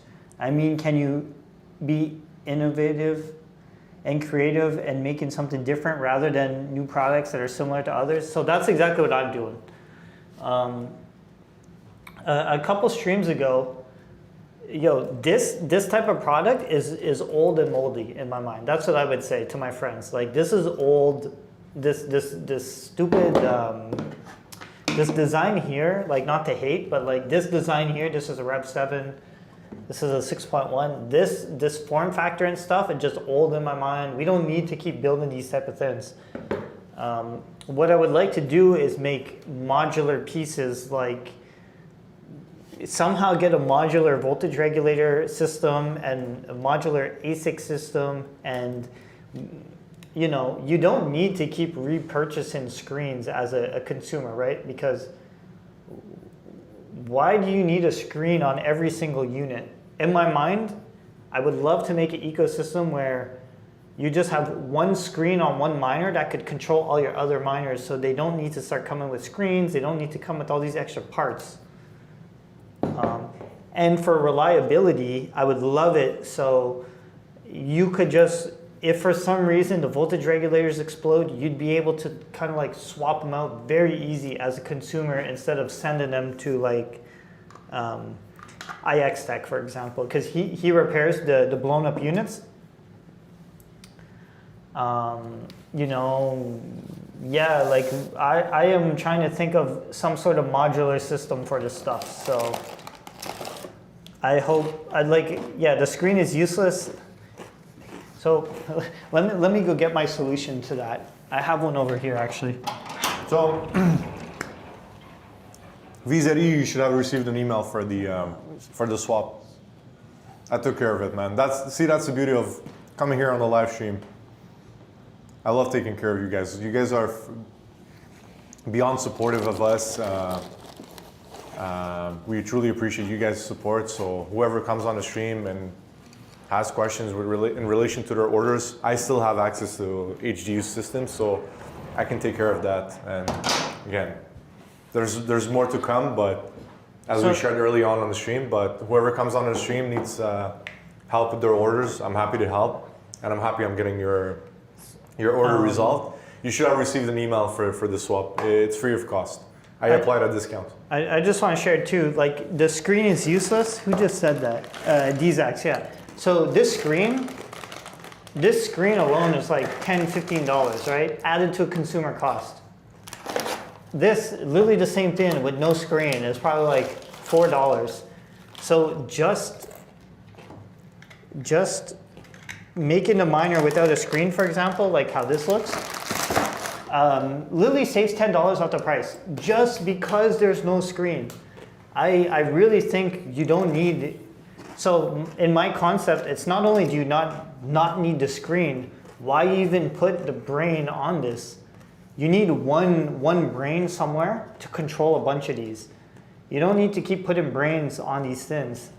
So that's kind of my like thought process to this. And anyways, we're working with engineers. I'm looking for more engineers to help bring this type of concept to life. And yeah, I see a lot of redundant parts, a lot of, you know, the home miners were built to be something you buy and you plug in. It wasn't really meant to be like a scalable approach to, you know, good value, I guess. But I'm trying to solve that. I want to make it modular so you could somehow put in script chips, Blake chips, Bitcoin, SHA-256 chips, whatever chips. Did you mention anything about that? No. Blake and the 70? Yeah, we should talk about the Blake just because I feel like the people who have tuned in for the Blake stuff have waited to the end. $20 screen. I just ordered 3 of them. Yeah, dude, it's a waste of money, honestly. It's such a waste of money. Anyways, yeah, that's just the, I don't want to say flaw, but that's just how these miners were designed in the original phase, right? But it's just, I feel like we're like graduating away from these style things and going into next generation stuff. And I feel like we're going to be at the front of this. Like, I feel like if we release some sort of modular miner that needs one brain, like, anyways, I'm working on it. Love the no screen options to save cost and power. Yeah, it does save cost, and I mean, it might save a little bit of power, but like it does save power. It's true. What? These actually sharing. Brain, yeah. So Brain's just released a unit with a Raspberry Pi chip instead of an ESP chip. It doesn't even have Wi-Fi. It only has Ethernet, and actually that's something too. You know, even let's say even the BSB Nerd QX has the same problem, but even the Rev 7 has the same problem. None of these have Ethernet. Dude, it's 2026. Everything should have Ethernet by now. So we need Ethernet on everything. Enjoy the ride, hyper hashtag. It's crazy how much the prices have increased a lot. Yeah, so talking about the Blake stuff. Yeah, hold on. William had a valid question. Can I just hang an ESP? Wait. Can I just hang an ESP32 with this DC06 with your firmware? I haven't tested it on the DC06, but once I have a DC06, I will just retest it, and it should be good to go. Sorry. So, like, the firmware I have made is it's like a foundation platform. So one firmware image applies to all the miners. So once I add the profile to the DC06, once I verify it and I have one, it will be good to go.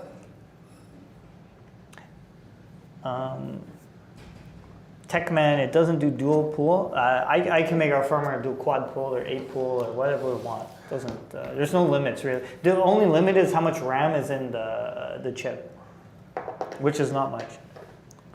Should we talk about the Blake stuff? Yeah. Did we talk about the 70 terahash? Oh, no, we didn't. Okay. I gotta go bathroom again. That's the beer effect. Yeah. I didn't think we would drink so much beer. Well, you brought 6 cups. What are you expecting? I'll be. Wait, you have my card. Oh yeah. And I have to leave soon too. Really? Yeah. Okay, we'll do the 70 terahash and then Blake, and then we end it. Yeah. I'll send you. Yeah, thanks. Actually, we've got units on the way. All new miners should have network, but thank you though, Full Electric. JD did tell me. So what do you guys think? What's your thoughts on the 70 terahash? I'm not sure if JD spoke about it while I was away. But what's your thoughts on it? 70 terahash, how much was it again? Like 1400 watts? Let me check here.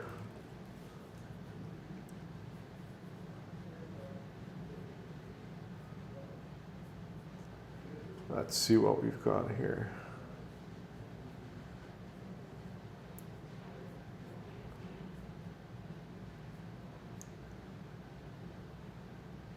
Yeah, 70 terahash for 1400 watts. And it looks like they're running OpenClaw on it. All right, let's see.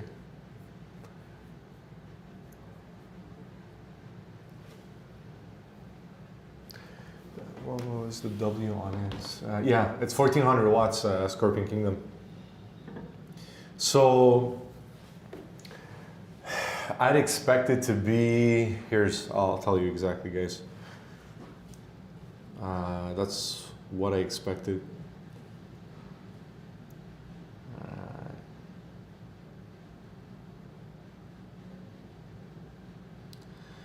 So what is the MSRP on it?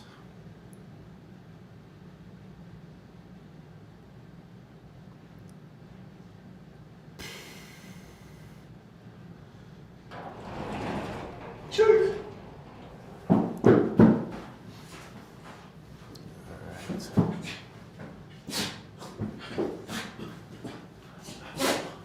So I expect it to be at 1,100. 1,100. MSRP 1,100, 70 terahash, 1,400 watts. What is your thought on this? It's 1370. It's not 1373. They're using 1373. Personally, that's, and again, I can speak for myself. I'm not too fond about the idea. Like when I was offered the unit to potentially market on our store or a BSB, now Harlow, it was not something that really caught my eye or my attention. But so 70 terahash using BM1370 chips, running at 1400 watts. 1450. Priced at 1,100 US. So Shit, that's what we would price at? Yeah. So that's why, like, I'm not too crazy about it. I'm not too crazy. Who decided that price point? Based on I'm just saying cost. A queue is. That's what I'm saying. That's why I don't see it as appealing. That's Mike is saying 70 at a fair price. I don't need AI. Yeah, the open claw. But they're gonna put AI shit in it, right? Yeah, the open claw. Dude, I'm telling you, the Chinese manufacturers want to stuff AI into all the miners. I tried to explain to them a bunch of times. Nobody in the US wants this. Yeah. Like nobody wants this stuff.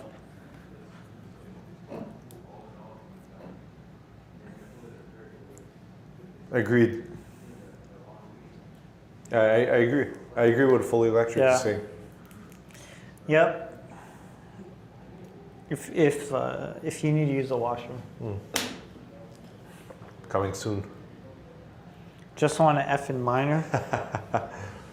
They need to stop putting AI. Dude, I have really tried to explain specifically to Hammer.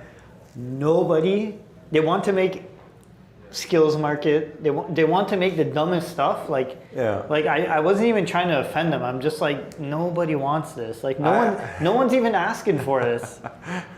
I'm with you, Techman TY. We should have a 69 terahash miner. And the airflow would it consumes 420 watts. 420 watts, and like the airflow goes on both sides, you know? Yeah. The suction and everything goes on both sides. So. I wonder if we should make an immersion cooled one, just for like, just because. Okay, so you spoke about the 70 terahash. Did you talk about the Blake? No. Should we talk about the Blake? Yeah. Yeah. So. Blade Runner. Yeah, I made a post on our X account about making a Blake home miner. And that thing exploded. It had like 600 likes on it. It was probably one of our most popular posts ever. And for those who don't know what's going on with the Blake space, I'm not a Blake expert, by the way, but from what I understand, Bitcoin runs today on SHA-256. I understand, I think I understand that the Blake people want to remove all the spam from the network, like the ordinals and NFTs and all the stupid stuff that you could put into the blockchain. Maybe I'm wrong, but I understand that they want to just use it for transactions and they want to switch the algorithm to Blake 2B. So I made a post just seeing, I'm like, okay, let's see what the demand is. And like I said, it was the most popular post ever, by far. It blew up every single other metric post-wise. So there's a lot of things to understand here because we were speaking, we were checking with the manufacturers, we were checking with people to make the Blake 2B Bitcoin miners. Now, we could make them. It's completely possible to make. It's just, we're in a weird spot because we're a company who sells both type of products here.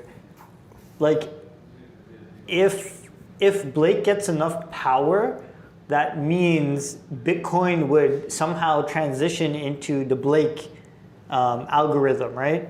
And that would mean all the miners that are functioning on SHA-256, like the Nerd QX and the BM1370, all those type of machines would be irrelevant.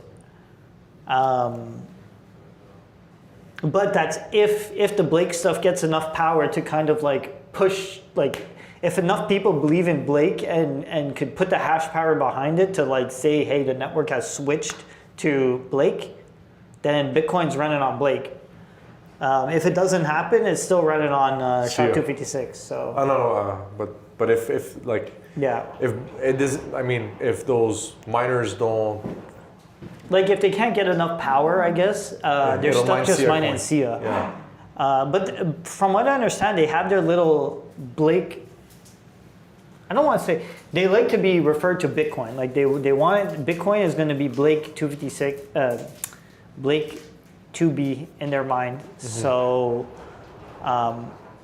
we me personally, it doesn't matter if it's whichever algorithm. People are asking us to make the unit so people could buy it.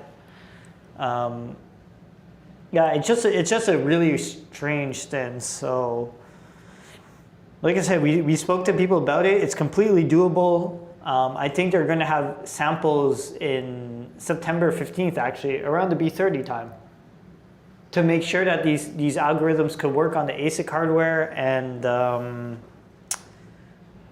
yeah, it's just, do we want to release something Blake? I'm not exactly sure still, but the demand seems extremely strong, and yeah.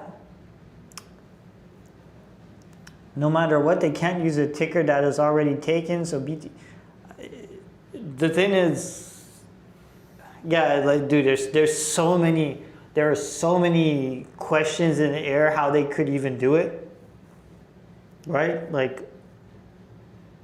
We're talking about markets that are trillions of dollars here. Yeah. It's very hard for even my brain to understand how it could possibly can we make the miner? Let's make it easy. Can we make a Blake miner for you guys, a home miner? Yes, we could do that.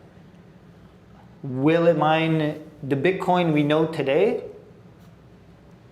I don't know. I can't say that.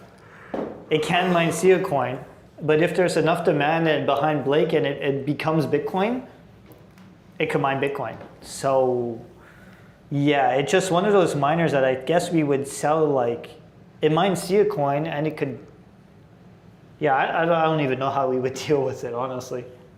Something good though, something good about this is because of the positive response of what happened with Blake, it really, I think, encourages me to do a ZEC miner and the Ethereum Classic.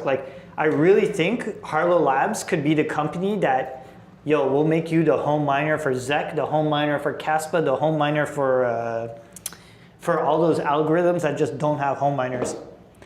Because since we're going to go through the flow with Blake, it's going to be the same process for all the other ones. So yeah. But anyways, yeah, the Blake stuff, like, where we looked into it, we spoke with people, and it's 100% doable. I guess it's just really on us to decide if we want to continue with it. Yeah. Honestly, I have nothing bad to say about the Blake guys. They're really cool. They're very like I'm really liking Yeah, I'm really liking the Blake guys. Yeah, their community is pretty Yeah. cool. So Like from all, I have to say, like from everyone that, like, you know, in the crypto market, there's a lot of different communities, and I have to say, so far, the Blake community has to be one of my favorite ones. And dude, especially, dude, I saw the insults they were throwing back at each other. It was so funny. One of them called someone like a tar or something. I was like, dude, I never even heard this insult before. It just, yeah. Anyways, we might sell Blake Home Miner. If anyone wants to buy one, like I said, it would mine SIA. And I guess Bitcoin, I'm not too sure on the technicals how it works exactly, but it just assume it would mine Bitcoin, but not the same one as the SHA-256. Like I don't exactly know how to explain it. It's a hard thing to explain.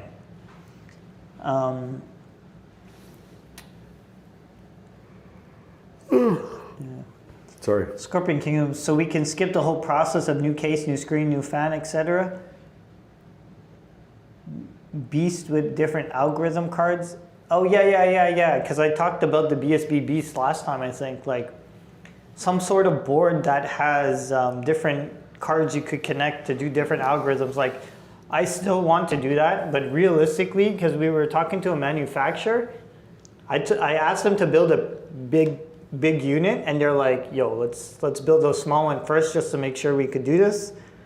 So we have to start a little smaller before we ramp up, because the manufacturers that we're talking with, they're not crypto manufacturers, by the way. They're just companies who make PCBs and stuff. The ones you guys saw the video. Yeah. Very smart. Very smart, exactly. Very smart. Yeah, they want to start small so they could understand the challenges that they're gonna be against, and yeah. But yeah, I mean, and yeah, that was the Blake stuff. I don't want to What? cut it short, but Do we have other stuff? no, personally, I have to. My sister's expecting me. It's 6:40. That's okay. My mom's expecting me tomorrow. Yeah. Well, I'm No, expected today, so. It's okay. Did you finish your beer? No, actually, let me finish it first. Shit. How much do you have left in there? The bottom. Fuck. I have like a whole cup here. I don't want to like spill it, but I guess I just gotta drink this all. Just to let you guys see. Well, the screen's off, but like my beer is completely full. But I guess I just gotta drink it all right now because we'll be ending soon. So.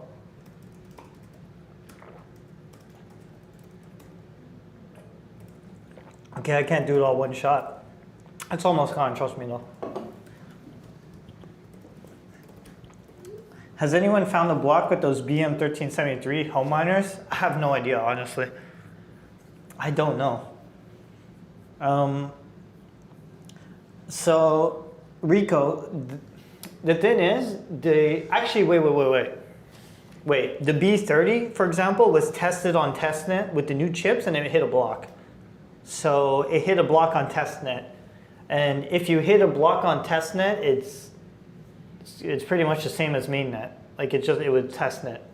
So like in theory, they could hit blocks. I like the name. Sorry, Rico Sosa. I love it. Cheers to Rico Sosa. No drinking and driving. Lucky for you, you guys don't realize I have to walk home. It's like 30 seconds away from here, so. I'm fine. Wait, mine wasn't even done. What are you doing? I know.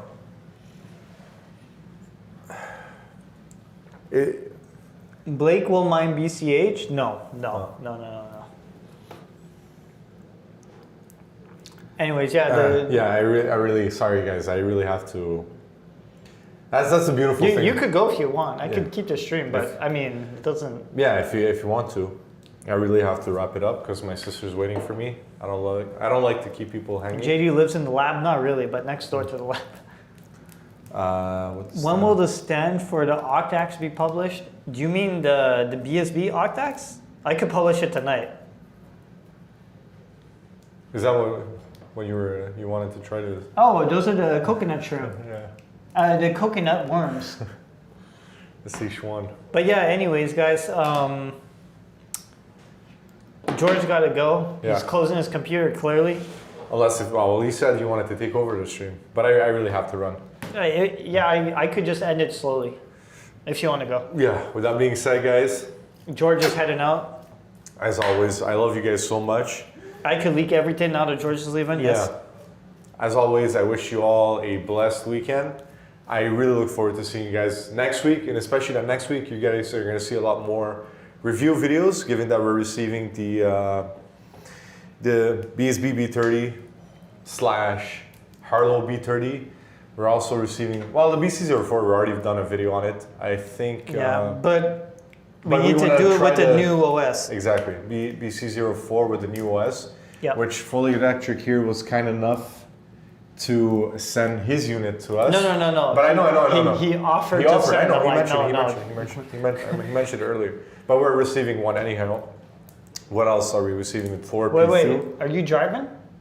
No. I'm walking distance. Okay. I thought you were gonna drive somewhere with all those beers in you. No. Just making sure so everyone could do a. No. You know. But what else are we receiving next week? What's big next week? I'm trying to think. I don't even know. Anyhow, we have the BSB B30 / Harlow B30. Yep. We're gonna do a video on it. We're gonna try to onboard the EOS on it. Same thing with the BC04. Same thing with the Thor P2. And I guess. Yeah, I'm gonna try and flash ROS on the B30. Yeah. So that's gonna be a nightmare for me, but whatever. You'll get more of my open discussions. You guys will rarely see me rant, but I hope you guys enjoy. Once I put 6 beers on the table, he's like, okay, different. I'm taking you these X on beers or whatever. Baijiu beers, Scotch whiskey, cigars. I love to take you out for we'll have to get to meet him in person. Yeah.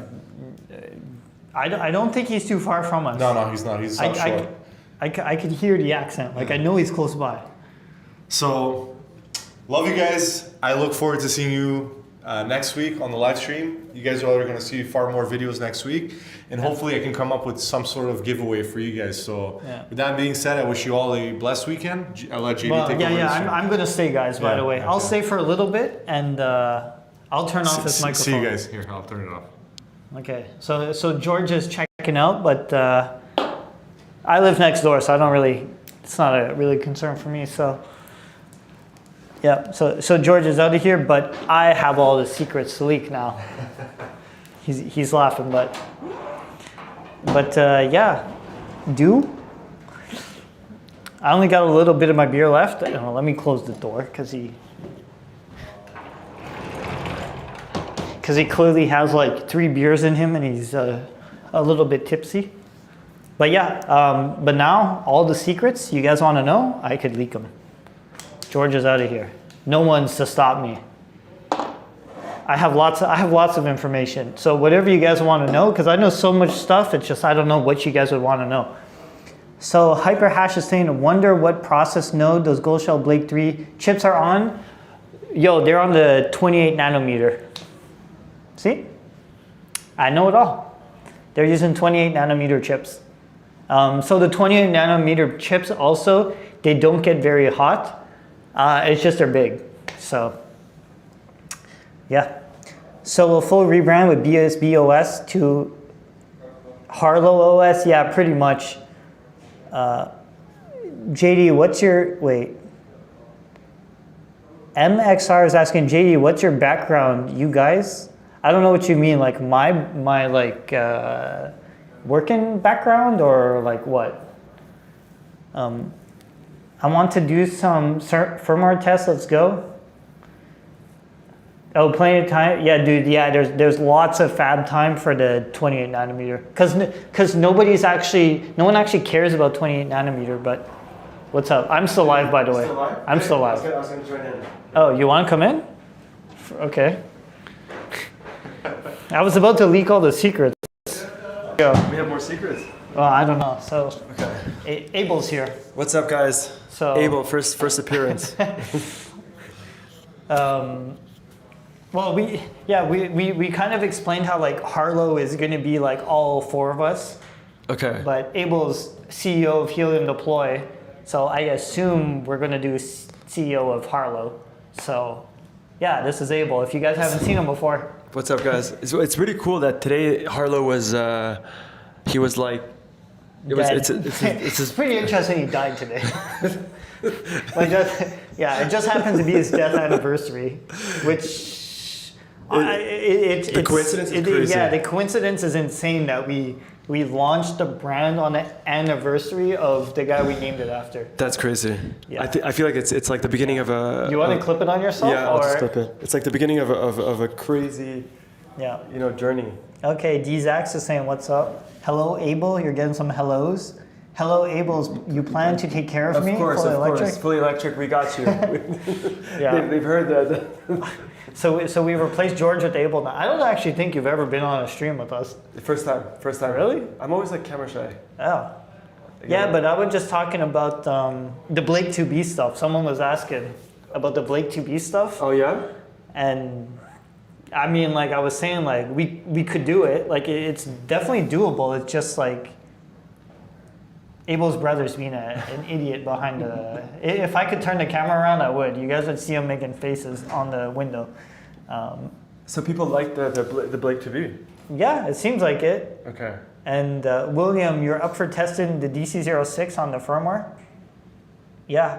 I just need to get my hands on some of the hammer units, and once the firmware is ready, I could ship it to you guys, and if it works, great. And yeah. Normally I wouldn't ship it if it didn't work, so yeah. Dude, you rock. You look like Mike. Well, they're brothers, so they kind of look alike. That's normally how it works. Like my brother looks like me a little bit, so. Yeah. But yeah, I didn't really have a plan. I was just gonna like talk to them for the rest of the stream, answer whatever questions. I don't really have a agenda. Abel needs a beer so he can relax. The thing is, like where we're at, they have beers on tap from 3 to 5 p.m. So it's like unlimited beer. And I brought in 6 beers, but I didn't realize. Came in a little too late. Yeah. Came in a little too late. Yep. I usually love Friday beers. So. But yeah, I don't know if you wanted to say anything. Well, honestly, I was literally just talking with them. Okay. Well, what do we have plans? Like, what's the whole show is we've literally explained everything. It's really? just Okay. now just like the leftovers if someone had questions and okay. Well, like what do you think about Harlow? Like, what do you think about the future of Harlow? Oh, I mean, Abel and Mike are brothers. That makes sense. Yes. Nice. The future of Harlow, like I said, it's like expect new products. Like that's the whole point. Harlow Labs is supposed to be new hardware that doesn't exist. Like we'll be making cool stuff that literally doesn't have cool shit. Like there's going to be like no things to compare it with because it's not based off of a. Mm-hmm. It's going to be a new design of everything. Like there's just nothing to compare it with. I'm excited. I hope next week we have. The whole goal is to get like engineers here so I could work with them in-house and we could even make content with them. We could like bring them on the stream, like why they're picking certain components, why they're putting stuff in certain location. Like I think we could make so much content with these people. 100%. Yeah, like But we gotta know our shit too. Yeah. We like I was trying to explain like I'm trying to learn like a lot too about all the components and how it all works. But yeah, I do think like having a live engineer on the stream with you guys would be so cool because then you could ask like why did you use this capacitor versus the other one, or like why, all those questions. I don't even know all the questions you would ask, but Do you think that there's a lot of, like, in the community, is there a lot of people that know how to do this? I mean, I don't know. I don't know. Is there anyone in here who does PCB design? I'm only asking because like we're looking for people who do PCB designs. You're hired instantly, especially if you're in the community. Like if you're in the community and you design if you're able to design ASICs, this is actually something we're looking for right now. And it comes with a 1 Bitcoin compensation package. Dude, we're on stream. You have to honor this if you say this. Dude. Open discussion as the stream. Appreciate it. What's going to happen to the HD YouTube channel? So the idea is everything. So this is the problem that kind of arose. There's BSB and there's HD. There's a BSB YouTube, BSB HD, BSB Twitter, HD Twitter. The whole plan is to have Harlow as one place where we just exist. It's kind of like if no one ever broke up in the first place. Yeah. So like all of the marketing efforts and all of the content, all of everything will be under Harlow because it's just a consolidated brand. So we don't need to waste time on 2 different accounts. Yeah. It's very apparent because I love to post on BSB. Yeah. It's very hard for me to try and post something on HD's account. It's just difficult. Because it's 2 accounts, I have to it's literally double the workload. For sure. And double the workload now for no it's reason. united, right? Like Yeah. for sure. Harlow Labs has a better ring to it too. Yeah, Do people like it? I think it will take some time to get used to, but Harlow Labs, like I said, is supposed to be George is waving us out, so he's out of here. Is he gonna sneak in? Oh shit, he's coming in for the final goodbye. Damn it, okay. Okay. You're going back to level up? Oh, yeah, you're going around. Yeah. Is it right now, bro? You said 6. Yeah, we said 6. Okay, I gotta Yo, stop. yeah, you guys don't need to be here. Yeah. I live next door. Yo, just take off your microphone. Okay. Bye, everyone. Wait, there's a magnet on the back that just fell. Just shake your shirt. Do you see it? What? Oh, okay, never mind. It's Okay. I got it. Let me turn it off. Ciao, JD. Yeah. I'll Have a see good you. weekend. Yes. Yeah. I'll bring the miners on Monday. Okay. I'm back alone time with the community. I'll just lock the door real quick, guys. Everyone's trying to take prime time away with JD. I'm just trying to leak everything. Come on. But yeah, everything's supposed to be under one brand because I don't want to be the guy to re-explain this all, but basically Helium Deploy and BSB, me and George we're with Helium Deploy, and then we broke away and made our own company called BSB. And it's kind of caused a problem because we made 2 competing stores and BSB was getting lots of traction and then HD was getting a little bit salty. Not to make any, not to get anyone upset, but I'm just saying we're very much always together anyways. So, okay, he's coming back in. What do you want? No, I just want one. You have one mic there tomorrow? A microphone? Just one mic. But it doesn't work with. It doesn't work. Just to hold it. Yeah, just don't turn it on. Okay. I'll keep it. Don't turn it on. I won't turn it on. Okay. It's just like a. Okay. He's making some sort of video with a microphone. But yeah. Anyways, me and George broke away from Helium Deploy because we wanted to focus on ASICs when Helium Deploy wanted to focus on DPIN. And thankfully we broke away because DPIN is just dead. No one cares about the DPIN stuff. If anyone actually knows anything, Helium is about to lose their one of their carrier offloads. So if you know what that means, you know Helium was one of the biggest DPINs, and it's just not a good news. So meanwhile, in the ASIC space, the ASIC space, everything's going super well. So yeah, and in the end, we wanted to just, like I said, I like to post on the BSB X account. That's why you see it's way more active than the HD account because no one really posts on the HD account. And we wanted to just combine back into one company, and Helium Deploy is just a burnt name, let's be honest. Helium Deploy was based off of the DPIN project Helium. It's a dead, I don't want to say it's dead project, but It's just to get away from that name, so we just picked Harlow Labs, and we'll just regroup into Harlow Labs, and we'll be back together. It was one of those, like, you know, we had a temporary breakup. Yeah. JD, they are keeping track on JD? I don't know. Sounds like Fully Electric might have a new job opportunity.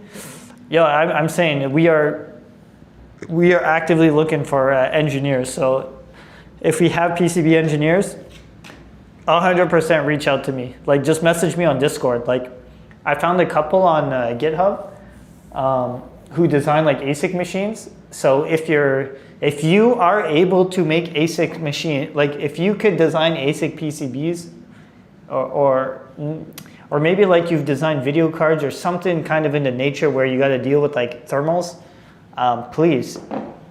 It would be so much better if we could hire someone from the community than just a random person. Because I even came into the company as someone from the community like 4 years ago. I came into Discord and started just giving free tech support for everyone, and I became part of the company and now part of the owners of the company. So just to let you guys know, like if you are able to do it, we are like we're very happy to have a community member do it over anyone else. Like, I think a community member would be better than any engineer, just because they have passion for building the machine. It would just become a better product. Problem is HD needs to pull their finger out and deliver a bit better. You do. Okay, Rainbash, we know, dude, I know Helium Deploy sucks ass at delivering stuff on time. George has been trying to help fix that behind the scenes. So this is why the branding has went like this. So BSB has rebranded first into Harlow, and then Harlow Labs is going to acquire Helium Deploy once all that shit is fixed. So once Helium Deploy has fixed all their shit of all the late orders and all the stuff that is owed, it will then acquire Helium Deploy.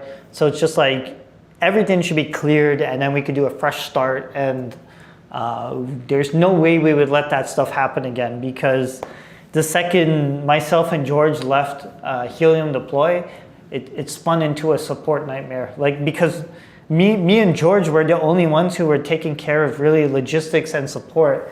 And once we left, they didn't really know how to deal with it. So it just became a shit show, realistically. So yeah, once we just don't want you and George to inherit a bad name. Yeah, exactly. But that's what I'm saying. Like, we won't acquire Helium Deploy until Helium Deploy has fixed all their shit. But George is working behind the scenes, and I'm trying to work behind the scenes also to help them just clear all their shit that's owed, and like they're just late on orders a little bit all over the place. So once it's all fixed, it's good. And then, you know, we'd all be kind of tied into the same company, and obviously from there, I don't want anyone to have late orders, because yeah. So that's basically the thing. Harlow BSB has rebranded into Harlow, and then Harlow's going to acquire HD once everything's working. So yeah, it's kind of weird. Like, it's like we broke away and then we acquired the old leftover. Like, anyways. So George, Scorpion Kingdom saying, yeah, I had to ask George to help me out with the BC02 and BC0 fix, and he fixed it finally. Yeah. Dude, George has just so much stuff he's trying to fix in the background, because it was just like chaos. So yeah. DC, I mean, geez, all these names. But honestly, Harlow Labs would be the final name. Like, there's no reason to change from Harlow Labs.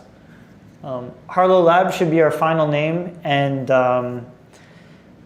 if we could pull off the manufacturing like we want to, good. And if we can't, well, we just die as a company, right? I mean, we don't want to resell anything that is based off of like ESP miner stuff and we just want to make our own products and be able to make stuff that the community wants. So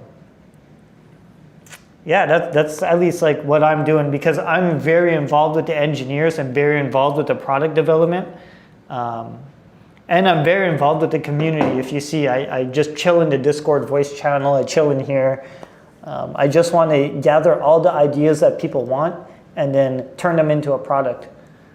Because there's a lot of companies out there that just, they'll secretly be working on a product in the background, you know, like the 70 terahash device, right?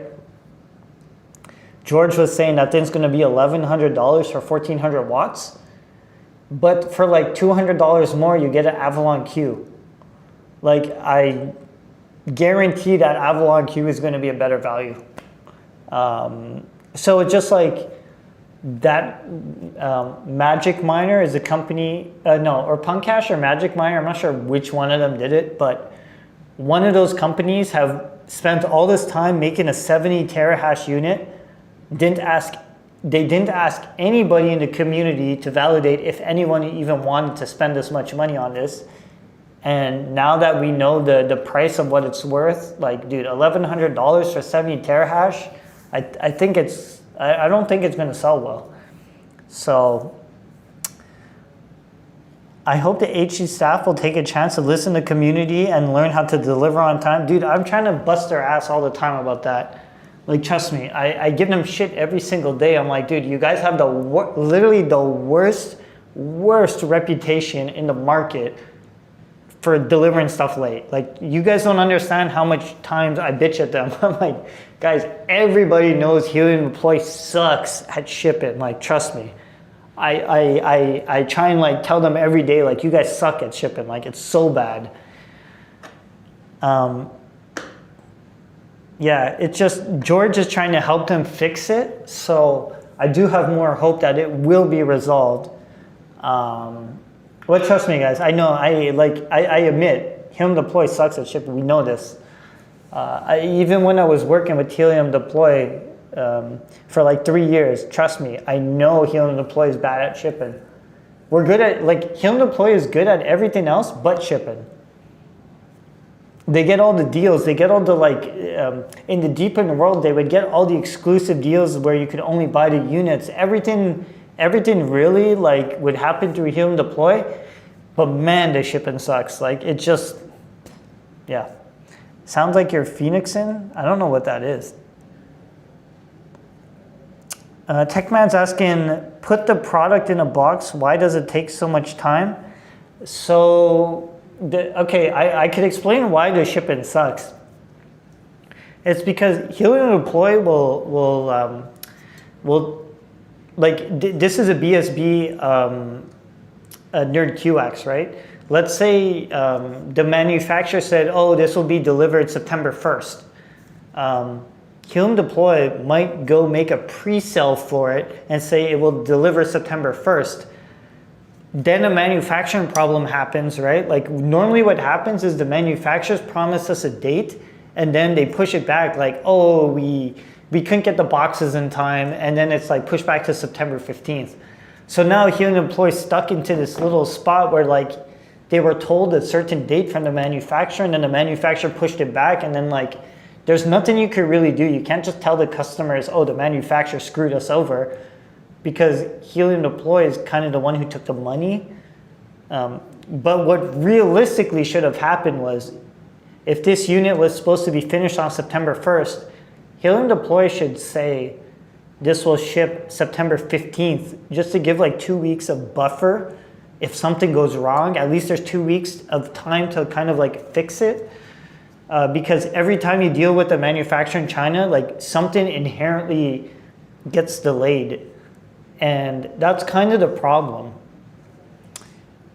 Like, also, like, another concern is, like, Helium Deploy won't want to say, oh, this ships in a month, because they think if it ships in a month, it will, like, deter people from buying it. You know, if I say this will ship in Q1 2027, you might be less likely to buy it, right? Because it ships in so long, you can just wait.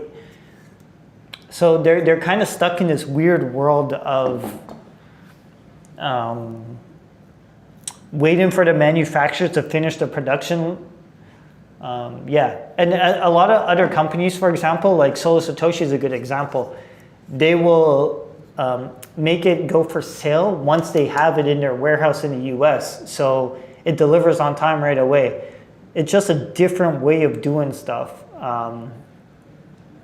It's just like the Solo Satoshi approach, like you guys have no feedback as a community into the design. If you guys all of a sudden say, yo, this is stupid, at least we could stop production and fix it before it hits the market, you know? Like that's kind of the trade-off here. Yeah, let me read some of the comments.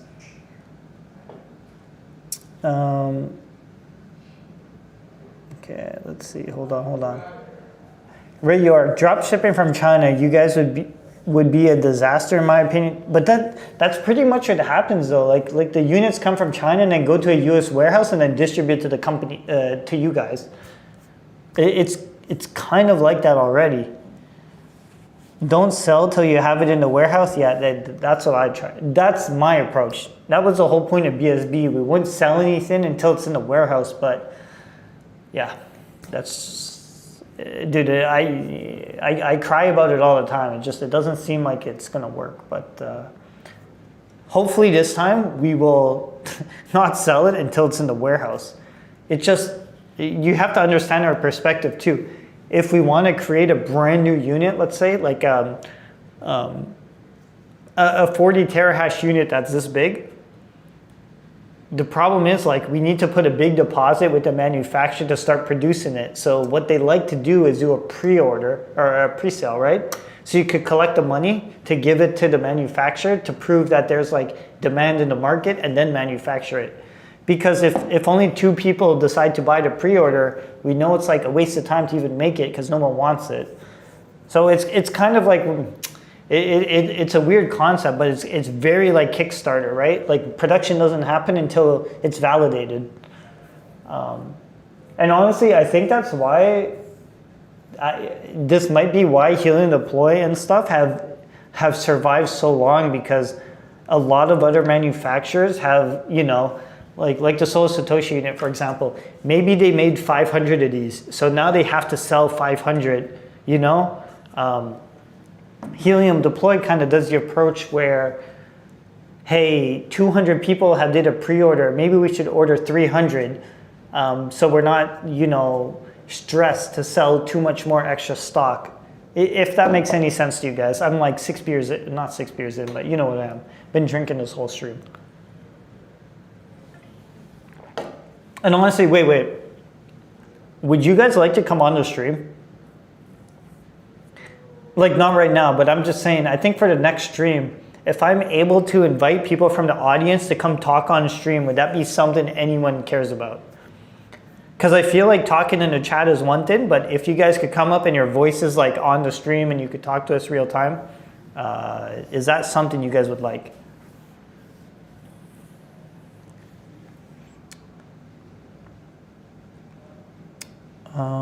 Let's do it. Ray York. Shit, you're the first volunteer to come up? Not right now, but like next stream, I could set it up in such a way where I could put like a link in the chat and you guys could join with maybe your webcam or just audio if you don't want to show your face. Rainbash.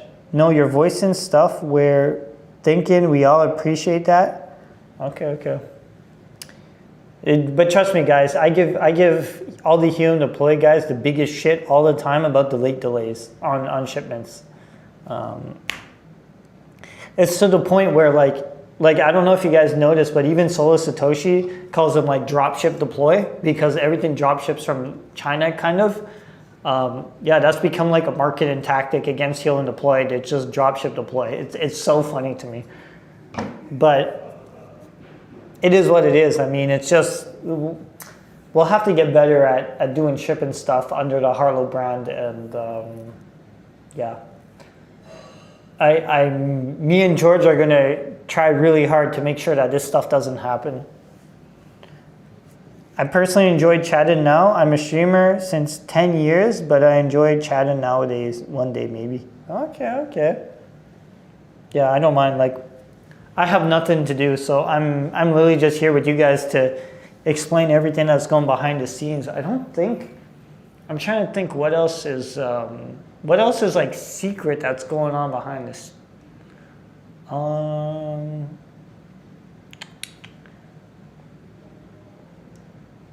Hey buddy, where's George? Oh, that's my dad. He left. I'm just finishing the stream, talking to everyone. George already left. He had to go see his sister. So I have to go see my dad tomorrow. So he doesn't know. I'm just explaining now tomorrow on stream. Like tomorrow, I'm just gonna show up at his house. So he doesn't even know that until now. Yep. Dad found your new name. Yeah, it's because I sent the name to my parents just to make sure they could find the channel because it got renamed. So at the beginning of the stream, I did this. But yeah, I mean, I guess the recap of the stream is like the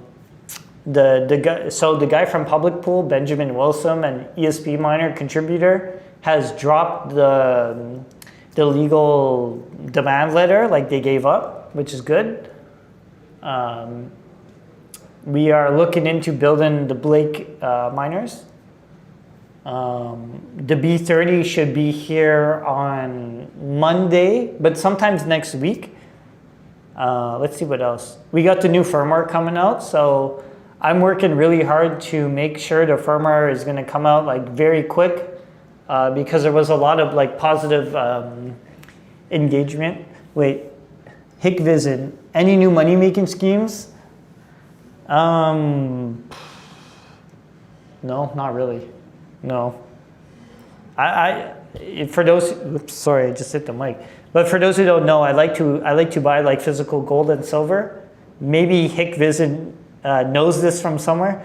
Why did PlebSource go under? I thought they were doing well. That is one question I can't answer for you guys. I mean, I know the reason, I'm just not going to be the guy to say it. I'm not opening up that. Tell Mike to send me some stuff. Shit. Mike. Okay, I'll go tell him. He's right here. I'm live on stream. They can hear what I'm saying, by the way. Yeah. Ray York? Yeah? He's asking me to tell you to send him stuff. Oh, he's ready? I don't know. I guess you have a deal with him or something? I reached out to Ray York. Okay, well, he's in the chat. He's saying, tell Mike to send me stuff. Yeah, I'm done. Okay. Where is he? Look, tell Mike to send me stuff. I don't know if you're like in the stream, but like, yeah. Anyways, I told Mike, so. Ray York, I'll text you tonight, okay? Okay, so you're going to get a text tonight. There you go. You're heading out? I'll wait for you. How long are you done? I have no idea. Don't wait for me. I got to walk next door. So I'll see you. Yep, see ya. Okay, so see? That's what happens when you communicate with JD on stream. There you go. You said you'd leak all the secrets? I mean, do you really want to know why PlebSource went under? Like, I don't know 100%, but I could assume what has happened. If you want to know, I could explain it. I don't really care. They're all gonna bitch at me for saying this, I'm sure, but whatever. Do you guys actually want to know? When PlebSource did their fire sale before closing, I bought their last Red Panda miners.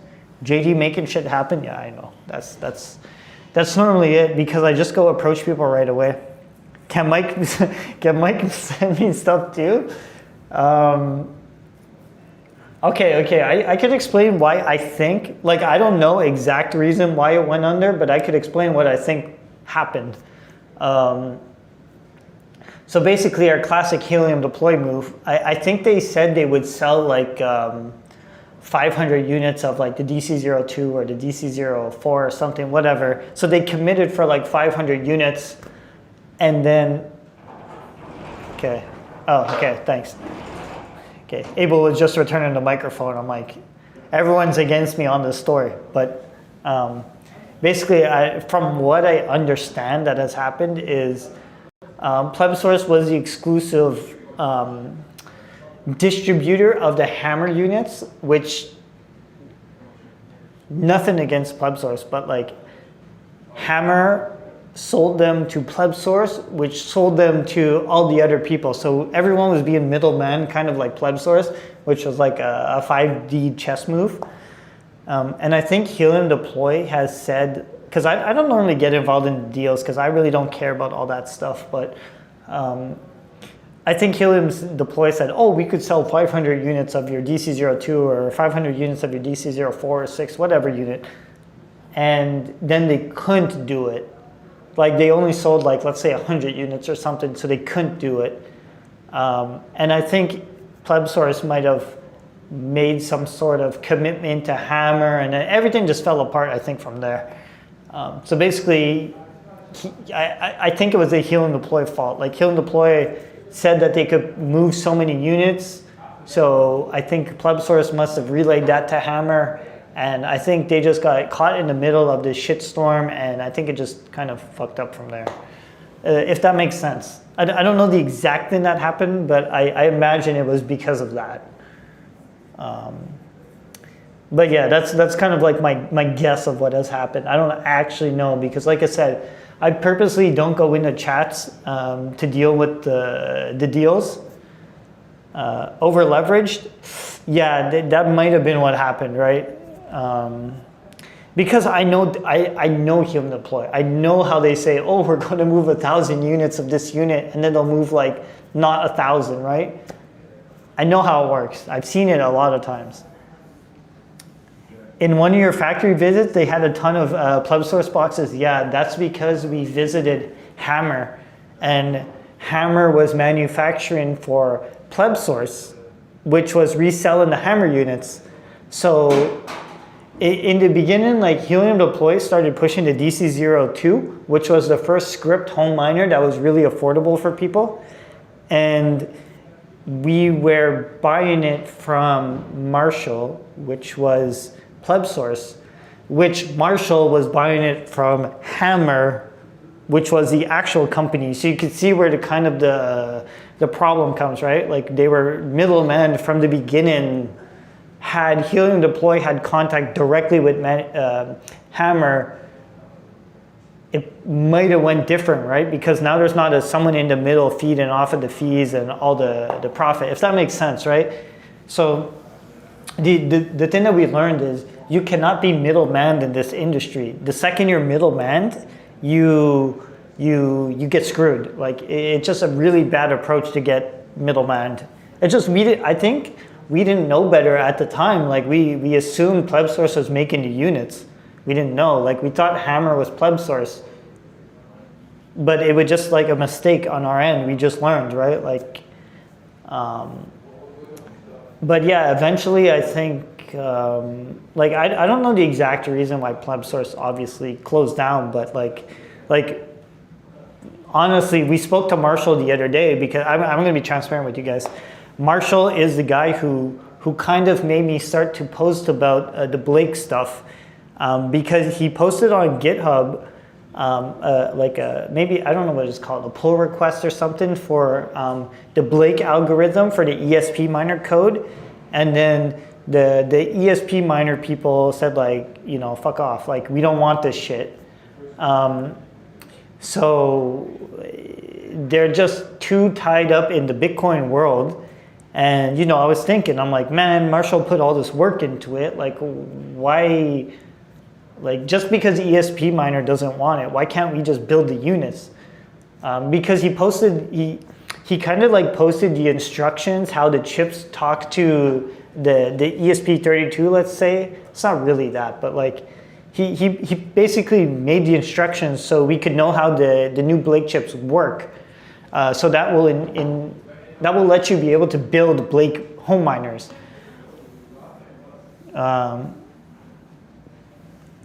Fully Electric saying 100%. I was thinking the same as well. I was thinking Pleb Source did the design for the Hammer miners and own all the IP. Yeah, I think we thought that also. And I'm not blaming anyone. Business is business. That's just how it is, right? Like, Marshall posted reason, then deleted it a minute later. Marshall's cool though. Honestly, like I know Marshall says he's a professional troll on X. I like Marshall. I think he's a cool guy. I only spoke with him on camera like 2 days ago, and like I said, he was talking to us about the Blake stuff because he was the one. The only reason I made a Blake post is because he like mentioned it to us, like, oh, he tried to make a Blake commit to the ESP miner GitHub, and then they like laughed at him. And I'm like, yo, that's not fair. Like if you're making the effort to try and push the Blake stuff, why would they laugh at you? Like, it makes no sense. And then we made a post about it, and it like exploded. So then we're like, yo, Marshall, let's see, like, can we actually make these units? And they seem very like doable. So, but I'm very excited because of this Blake stuff, it has really opened our eyes to making like the XMR home miners, the ZEC home miners, the Caspa home miners, and the Ethereum Classic home miners. So I really think Harlow Labs might be a place where you could just find like the newest home miners. Like, we wouldn't make a 600 terahash unit, but like we would make home miners for so many different algorithms. I do think we would be able to specialize in just making all the different algorithms. At least me, like I do think we're going to be able to reverse all the chips and do that. So I'm very excited to take on that challenge. But yeah, let me just see all these comments. Ray York, for real though, box miners need to come back. Dude, I like the box miners, but let's be honest, like Hammer had the P3, the Glon P3 or the Tor P3. And yo, once I saw that little miner, dude, I'm telling you, the miner was like this is an iPhone, right? Like, it was a little bit thicker than an iPhone, maybe 2 inches max in height. I was like, dude, how the hell are they going to cool that then? Because the little fans that they would have to put on that unit are going to spin so fast and make so much noise. Like, no one's going to want this. And in the end, it ended up like, yo, we can't do this because of thermals. I'm like, okay, well, it's not like I was surprised. I was expecting it not to really work in that form factor, but like I was hoping for the best. Marshall made the X5 solar miner fork. He forked AXOS to support LV08 for some reason. He did not want anyone to know he was the one that does the fork at first. Yeah, dude, I'm really hoping like once I release the like public domain miner platform, people will just start building on that, and then we won't have this stupid stuff. All my LV08s are on the X5 firmware by Marshall. Yeah, dude, like, if you guys don't know who Marshall is, his name on X is, I think, BTC OG or OG BTC, one of those ways. A lot of people attack him, but dude, Marshall's like a really solid dude. Like, I'm on the side of Marshall. He is, I don't talk to him much. Like I said, I spoke with him on video like 2 days ago, but like I've interacted a little bit with him in private chats with the company. I don't have anything bad to say about him. I really think he's just a dude that has a passion for this type of stuff, and like I say, he likes to call himself the professional troll on Twitter, and I could definitely see that. Lucky Miner LV08 Pro type design, except the chimney design with a 140 millimeter fan on top. So Ray York is saying your new big miner is in line with what I'm thinking, like a KA box, KS2 Lite. So I'm not even going to pretend. I don't know all the I don't know what the KA box stands for, the KS2, but we are definitely like, we're looking like we're going to be making new stuff. Like I said, I know this sounds crazy, but like, if you guys watched us do live streams from our warehouse that we had before we went to China, I was saying that you guys have no idea what's going to happen, because like we had so much stuff in plan to like start making units, and we left China with a B30. So I don't think, I'm saying it again, I don't think you guys have any idea like we are about to do engineering in such a way that like we are investing so much money to get good engineers that help manufacture good products that are different, not based on the stupid same like OSMU designs, like real different units. Again, I'm gonna say like I don't think you guys understand. not to like pat myself on the back here, but like because like what we've learned is if we can't please the community, like the business just fails, right? Like we need to be able to please you guys. Sorry, I just hit the mic, but yeah, that's kind of the goal here. Like I literally sit here and on Discord, if you guys aren't in our Discord, you should join it. It's actually bsbminers.com or harlowlabs.com will point to bsbminers.com and you could join the Discord. If you guys just tell me what you guys want, I'm literally the person that will take all the information and like consolidate it and remove. Dude, like some people will want an RGB fan, but like is an RGB fan worth putting it extra for, like is it actually worth the extra cost to put an RGB fan? Most of the time, no. But yeah, I pretty much like consolidate all the information and then I work with the engineers to build the product and yeah, community-led development. That's literally what we do. Fully electric, 100%. Pat yourself on the back or I'll do it for you. Yeah, you could come pat my back. Hyper hashtag saying the Apollo V2H hydro box style would be nice. I have no idea what that looks like, but I'll have to look it up. Once I leave here and go home, I will like check all this stuff. Sometimes the RGB stuff is cheaper than the non-RGB stuff. Yeah, so Squirrels, you have a good point. So normally what I look for with the engineers is how can we make this unit as low cost as possible without skimping on the quality of components. Like I don't want to put I'd rather not put a fan that performs less. Like I don't want to put a shittier fan just because it has RGB. I'd rather put the black color fan that makes sure the temperature stays stable. If for some reason we could find an RGB fan that like performs as well as like a fan that would keep the temps lower, by all means I will do it. If the price makes sense, right? But in the end, like I know you guys shop based on price, right? Like price is a huge factor in what you guys buy. So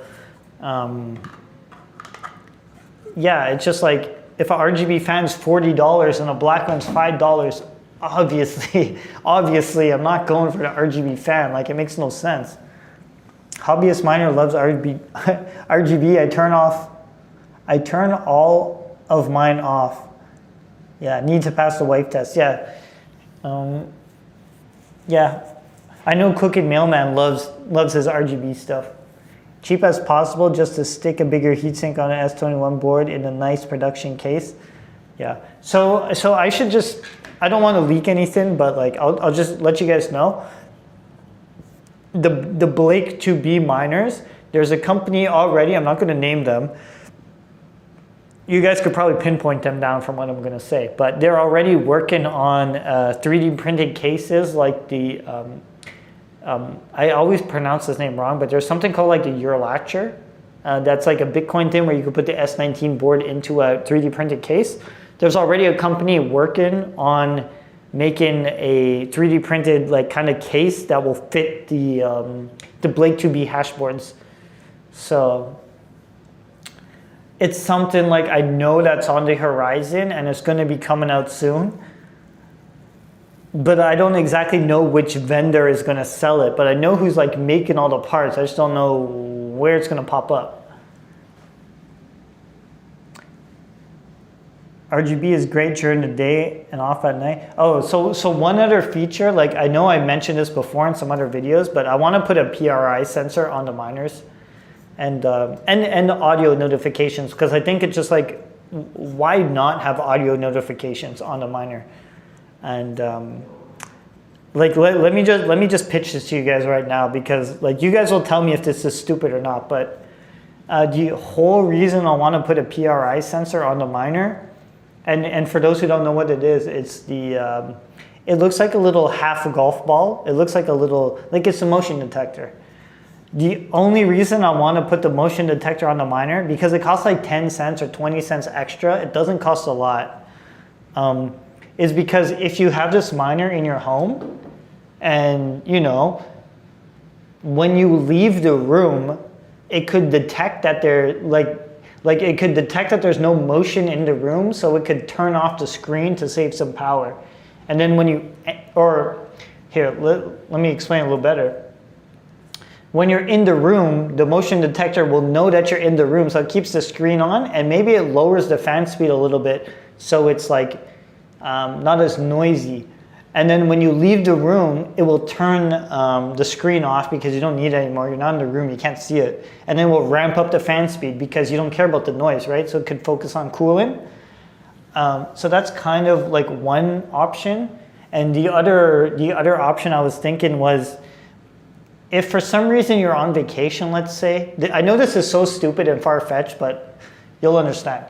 If you have this in your house and all of a sudden you're on vacation and no one's in the house and your miner's saying, oh, there's a person detected, it's kind of like a little security system. I know it's so far-fetched, I know it's so stupid, but like, it's just an inherent feature of putting the PRI sensor in the miner. So yeah, you guys could tell me how stupid it is, but I really like to put that little sensor in there just because. And for like 10 or 20 cents, like I don't think anyone, like who cares? It's 20 cents. It's not like it's gonna increase the cost. The chips alone are more like of a concern. Like the fuse is probably more expensive than the stupid sensor.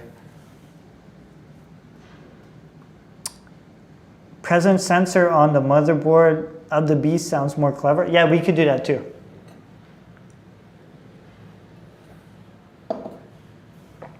I could do that too. Full Electric saying, I am making my own custom 3D printed case for my custom S21 XP single hashboard miner. Video coming soon. Yeah, if you guys haven't seen it, Full Electric made a little enclosure for the Flu Miner L2, which is very cool too. So, yeah. I don't know how much I want to stream anymore. I'm gonna be honest with you guys. I'm getting a little tired. PRI sensor detect moving heat, so you need to be aware of false detection and heat flow. Yeah.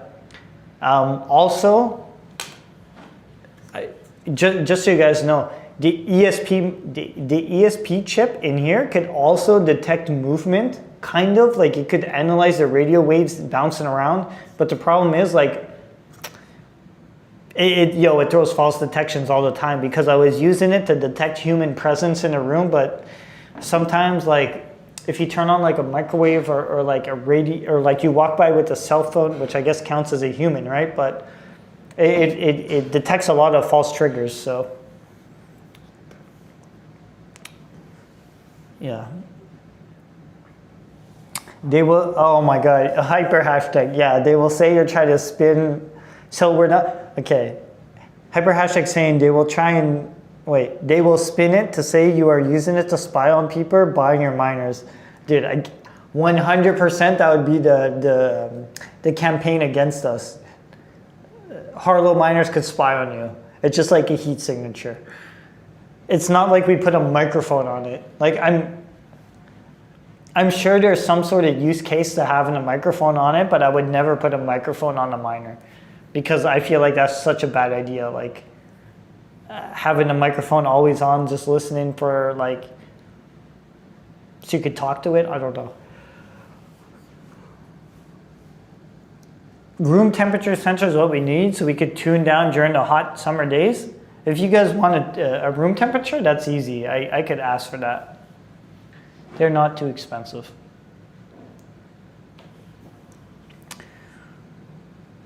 But yeah, there's more spyware on your phones. Yeah, probably. I mean, Android and iOS. My favorite test to test the spyware theory, if you guys have Instagram on your phone, for example, if you have no pets and you start to talk about like kitty litter, for example, and you don't even have a cat, you have no reason to even search up kitty litter, I'm telling you, you guys could test it yourself. If you start talking about kitty litter and you don't have a cat, you are literally going to start seeing ads for kitty litter, and you have probably never typed this in your browser.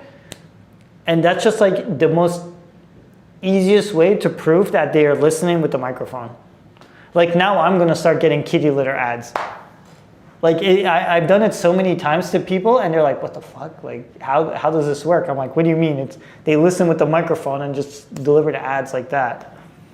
It's such an easy thing to expose, like how the phone listens.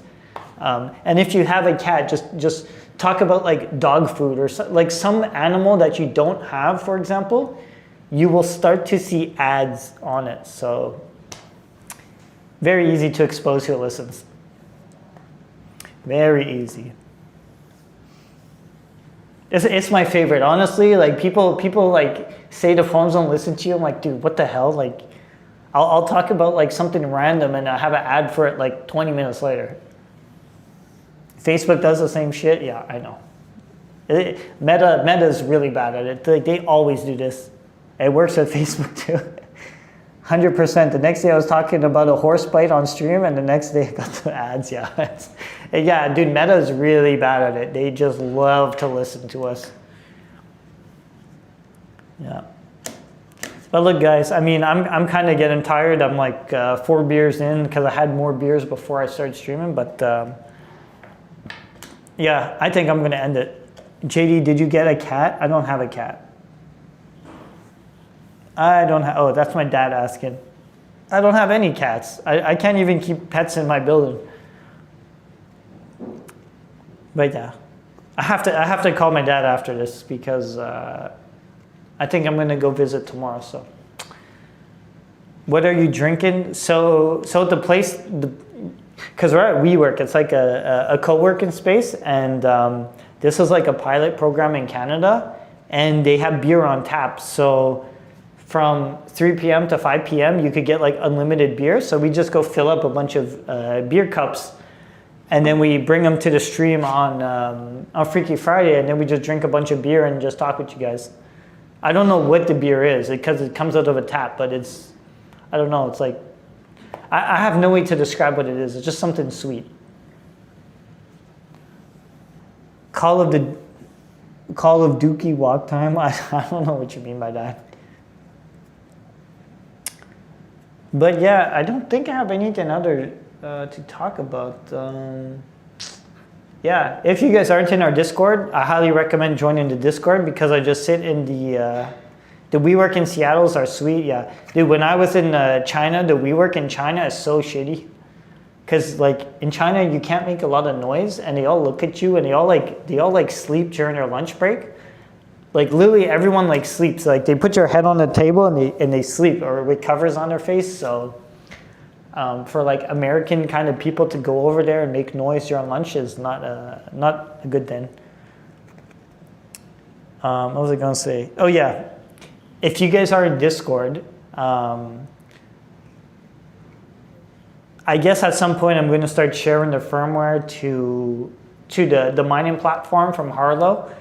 And yeah, I'm going to need some testers. And if you guys even care, for all you guys who are left, there is a remote management tool right now that's available on vision.bsbminers.com. Like vision, like you see with your eyes, like vision with the S. No, vision without an S.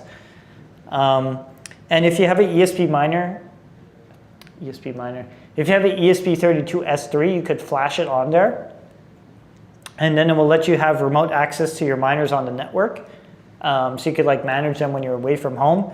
But also when I release the miner platform under public domain, it's going to have a plugin that will have this built into it. So if you flash like a BitAxe or an QAxe, it will have the ability to do remote management. It's just you would need to like check it off. Because I know if I enable it by default, everyone's going to be like, oh, this thing's spying on me. It's collected data. So it'll be off by default. And then if you guys enable it, you will have full remote access of all your miners when you're away from home. So that's like my little selling point for the like Harlow OS firmware. And yeah, hopefully that will let people know that like I'm just gonna be honest, like we're gonna open source the public domain, the firmware, but I'm not gonna public domain the server code.